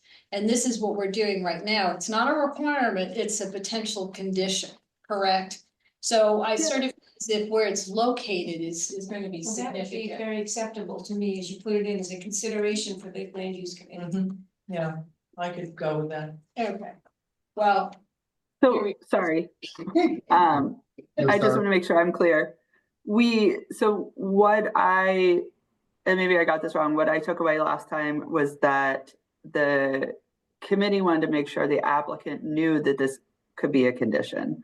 The council has the discretion as part of the special permit to put these conditions or other conditions on, but there wanted to be some reference to it so it wouldn't come as a surprise to the applicant. So that's why it's stated there that these are things that the council may consider. So that's giving the applicant sort of the heads up that there could be requirements around parking or owner occupancy that don't apply to the by right. Writing that as a criteria where you always have to make that finding is tough. I'm not sure what that looks like of how you make that finding every time on whether there should be owner occupancy or not. But it is something that the council could put on as a condition anyway. So I'm hearing that there's some sentiment in the committee for maintaining it as a possible condition, not a requirement for special permit, at least. And would we put screening in as a possible condition? Because we don't, that's something that the committee can evaluate as well. Is the committee comfortable with that? And Ms. Kyra, if you just added in screening as an additional element? Sure. You could do that. So just so where we are right now is that the committee is at least supportive of the idea of owner occupancy and screening as elements that could be considered by the special permit granting authority, right? However, in cases of as of right, we're talking about for new construction, anything above 1,000 square feet to 1,200 square feet would have to be owner occupied, right? And would have to have screening that's not duplicative. yes. Now we have to figure out how to get that language in a way that works. We haven't quite got there yet, but that's where I think the committee is at the moment. All right. I think Councilor Princeman had a reasonable suggestion on that one. Which was leave it to the inspectional services? Yes, the discretion, whoever the appropriate person is, if that's inspectional services, I'm fine with that. Ms. Kyra, Ms. Wilson, thoughts on that? I know the inspectional services is always nervous about discretion. Yeah, generally, the inspectional services department doesn't like completely subjective criteria where they're the ones determining if something is good enough. So I think ISD would prefer something objective, but I'm not sure, Jen, if you know of anywhere else in our ordinance where we give ISD some kind of subjective test for screening. That's a good question. We usually try, there may be older things in the ordinance. I know the existing language in the ADUs was already problematic because it gave a good bit of discretion and subjective design standards to ISD. Usually try and make things pretty black and white for them. So I don't know. It's a tough one, I think, to add the screening to by right. You either have to accept that it's not going to make sense sometimes and it's going to be duplicative, or leave it out, I think. Rather than cloud ISD's ability to enforce something, it's probably cleaner to leave it out and have people, the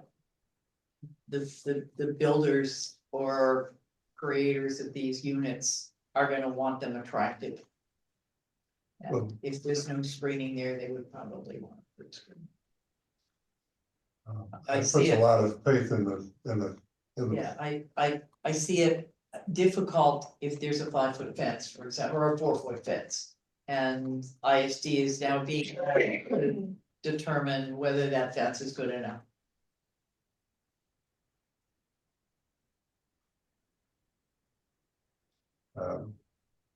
Councilor Albright, you were the author of this idea. Yeah, I had forgotten about this duplicative problem when I suggested it.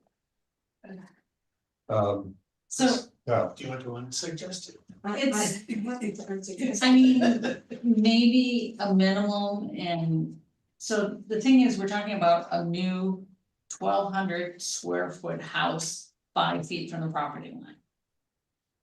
And, I mean, they're putting it in new, so a minimum, you know, maybe a minimum of a 3 or 4 foot fence or some plantings, just a minimum that's, you know, with it, yeah, within 2 feet of the property line, you know, on the other side. So if the other side has a fence already, they wouldn't have to do a duplicate, or at least one fence between the property lines or something. But there's some way of writing that would be Yeah, how would we ideal. write that up? That, I mean, I'm sure that's logical. Yeah, because I'm not sure, you know, the right way. So I was just gonna say, I don't think that's for on your own property. I don't think you can, or you really shouldn't, I would say. Determine what you do on a certain property based on what's happening on the adjacent property, right? If that person has a fence, then you're saying, okay, well, you don't have to provide a fence, but then they take that fence Yeah, away. shoot it down. So I don't think that's. So I think we should keep it, because we're talking about a new house 5 feet from the property line that wasn't there at the neighbors. So in that case, then, let's say you gotta have either the fence and maybe make it a little smaller instead of at least 6 feet, because they can't go above 6 feet. But without a special permit, but at least 4 or 5 feet, or, you know, some greenery. well, this language is what we considered before. Is this acceptable to do that? I mean, because. Well, not at least 6 feet. That's the same language we have in the draft. That's where we pulled it from. Oh, okay. On a 6-foot fence, I would consider, if my neighbor put up a 6-foot fence right on the line, it would be an obnoxious look to me. I'd rather see a 4-foot or a 5-foot. Yeah, at least 5 feet. Yeah. Well, I think say at least 5 feet. I mean, we're talking about new construction here, so people are building new construction for people to live in the ADU as well. I would assume that the constructor of the ADU is going to be cognizant of a need for screening, because there are going to be new people living in the place who may want screening from the neighbors. I don't think we need to address this right now. I think it's overkill. I think we should leave it out and move on. Just leave it for the over 1,200, it's a special permit, leave it as a discretionary. Because then they can review it. Yeah. All right, so we're not gonna try and I think you've persuaded me that the administrative burden is greater than the benefit. Congratulations, Councilor Preston. I'll return the favor. I'll begrudgingly support that one. Thank you. I'll move hold. I'm just kidding. All right. Passing it tonight. So we're talking about no screening requirement, but consideration of screening in the special permit, all right? We're talking about consideration of owner occupancy in the special permit, a requirement for owner occupancy if you're above 1,000 feet to 1,200 for new construction, not for the conversion, right? We clear on that? I'm not happy with that, but that's where I think the committee is. Because I think the 1,200 is still a lot. So that, but I think that's where we are as a committee. We have one other thing to consider is the carriage house rule for historic districts, and the difference of looking at the proximity to an adjacent structure. Let me just clarify my own view on that, because I went out and looked at the historic carriage houses in my historic district. You know, I don't think it's a problem, because the Historic District Commission is going to have the ability to review them anyway. I am a little nervous about people outside an historic district carriage houses having nothing in terms of what the impact is on the abutters if they're right on the line with somebody next door. Now, you made the point, Councilor Danberg, that the person next to you couldn't do anything with their property because of your carriage house. You know, we just need to be clear about that. if we want to do that. And I just want to make sure that there are two different things going on with the historic carriage houses, as I recall it. So, Councilor Dean? My feeling is the building is there. It almost doesn't matter that there be some, instead of the teenagers going up there and playing, games. If people live there, the building is there already.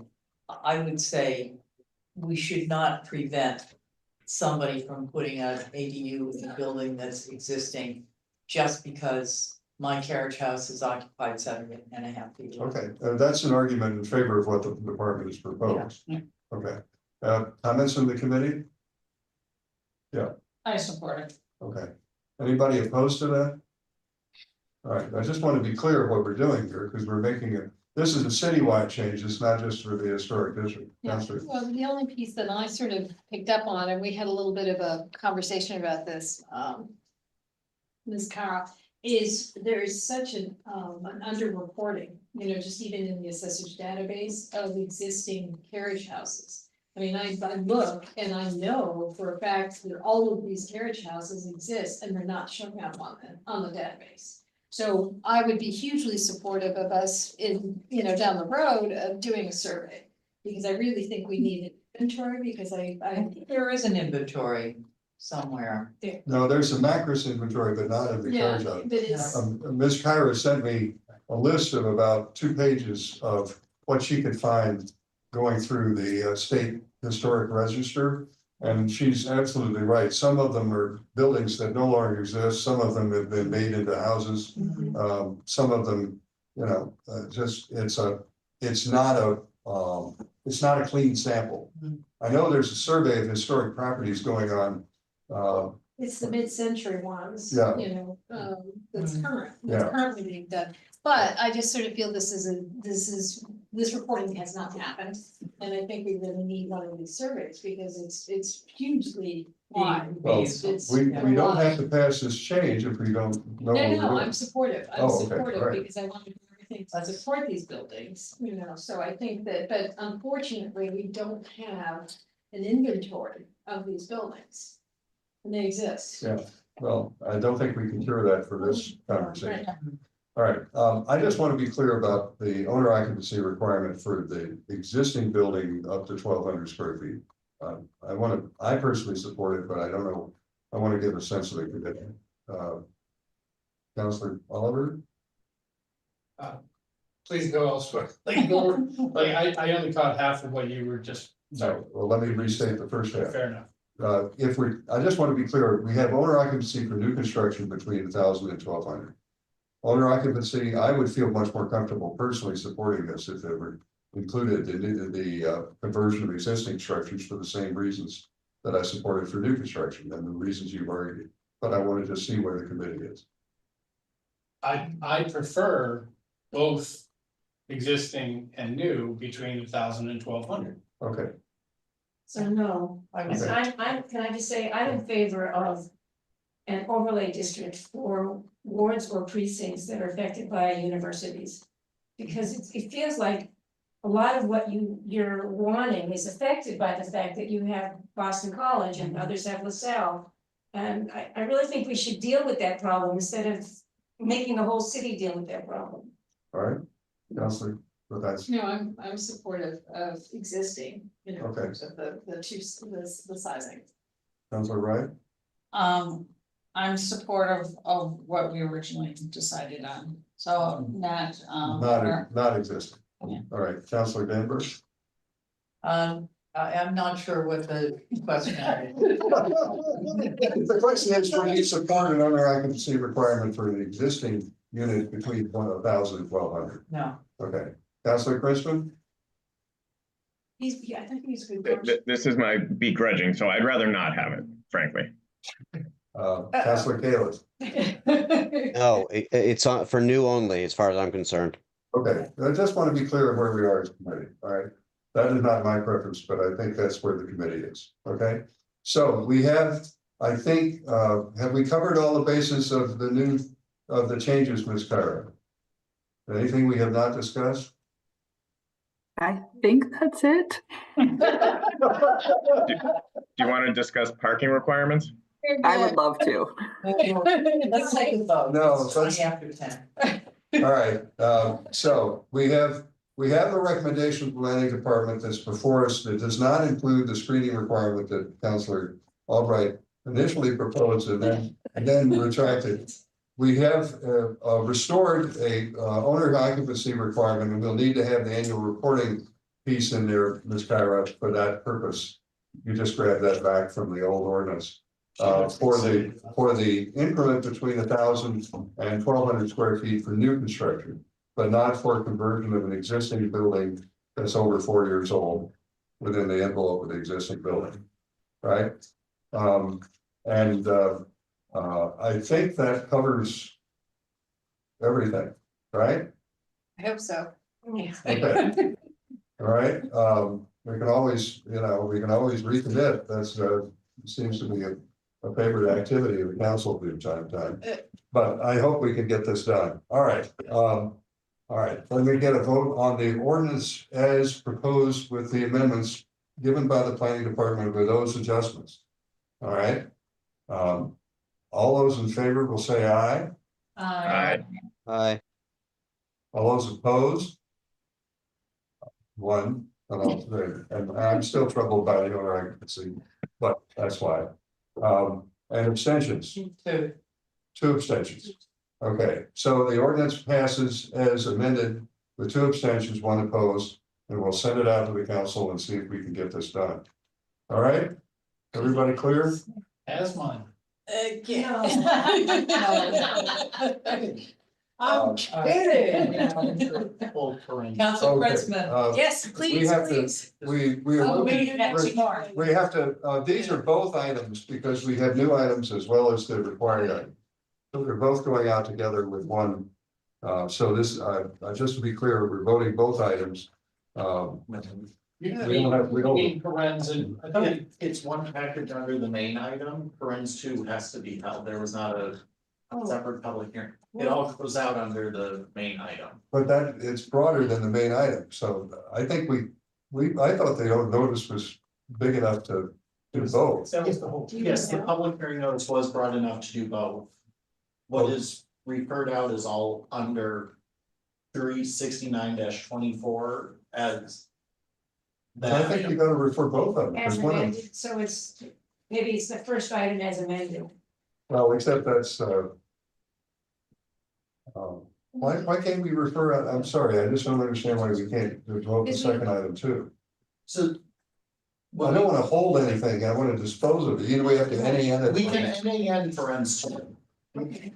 And then the first one is as amended. Okay, we just passed a whole bunch of. Yeah, we just passed a whole bunch of Yeah, these.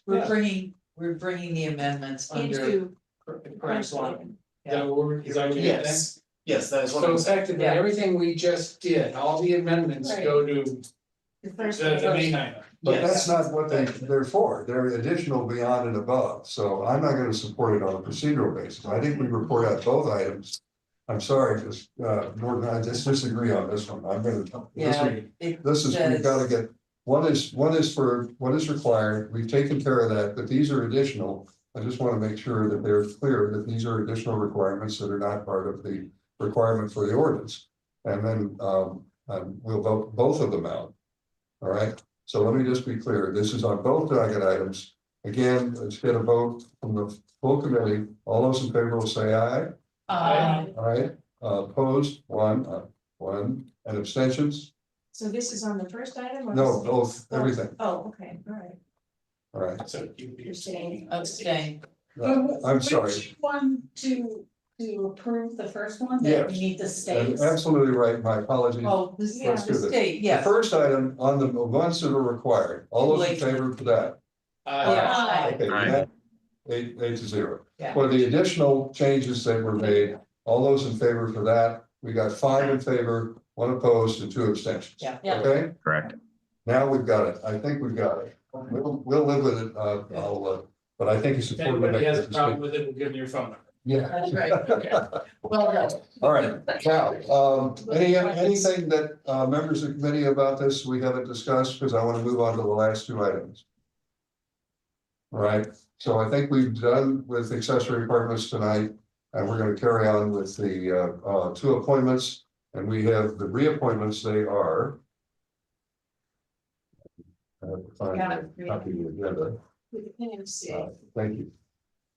Reappointment of Scott Freeman in the Newton Historical Commission and reappointment of, and I'm going to not pronounce this properly, Tamara Shish Gambizia,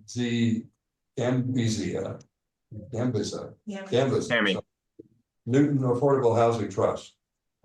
Okay, my apologies to both for the hour of the evening and my miserable pronunciation. Okay, all those in favor will say aye. Aye. Opposed? Abstentions? The ayes have it. They're done. Okay, I think, folks, we are done, and thank you very much for your time and attention. And this will go to the council, and then next time, just to preview upcoming attractions, we get to take up inclusionary zoning and some other. And again, before we close out, I again want to say, Ms. Gordon, I'm sorry to disagree with you at the very end of this process. But we're just so glad to have had your assistance and service. It's been just marvelous, and I'm very grateful to all of you. Okay, thank you very much. You still can change your mind.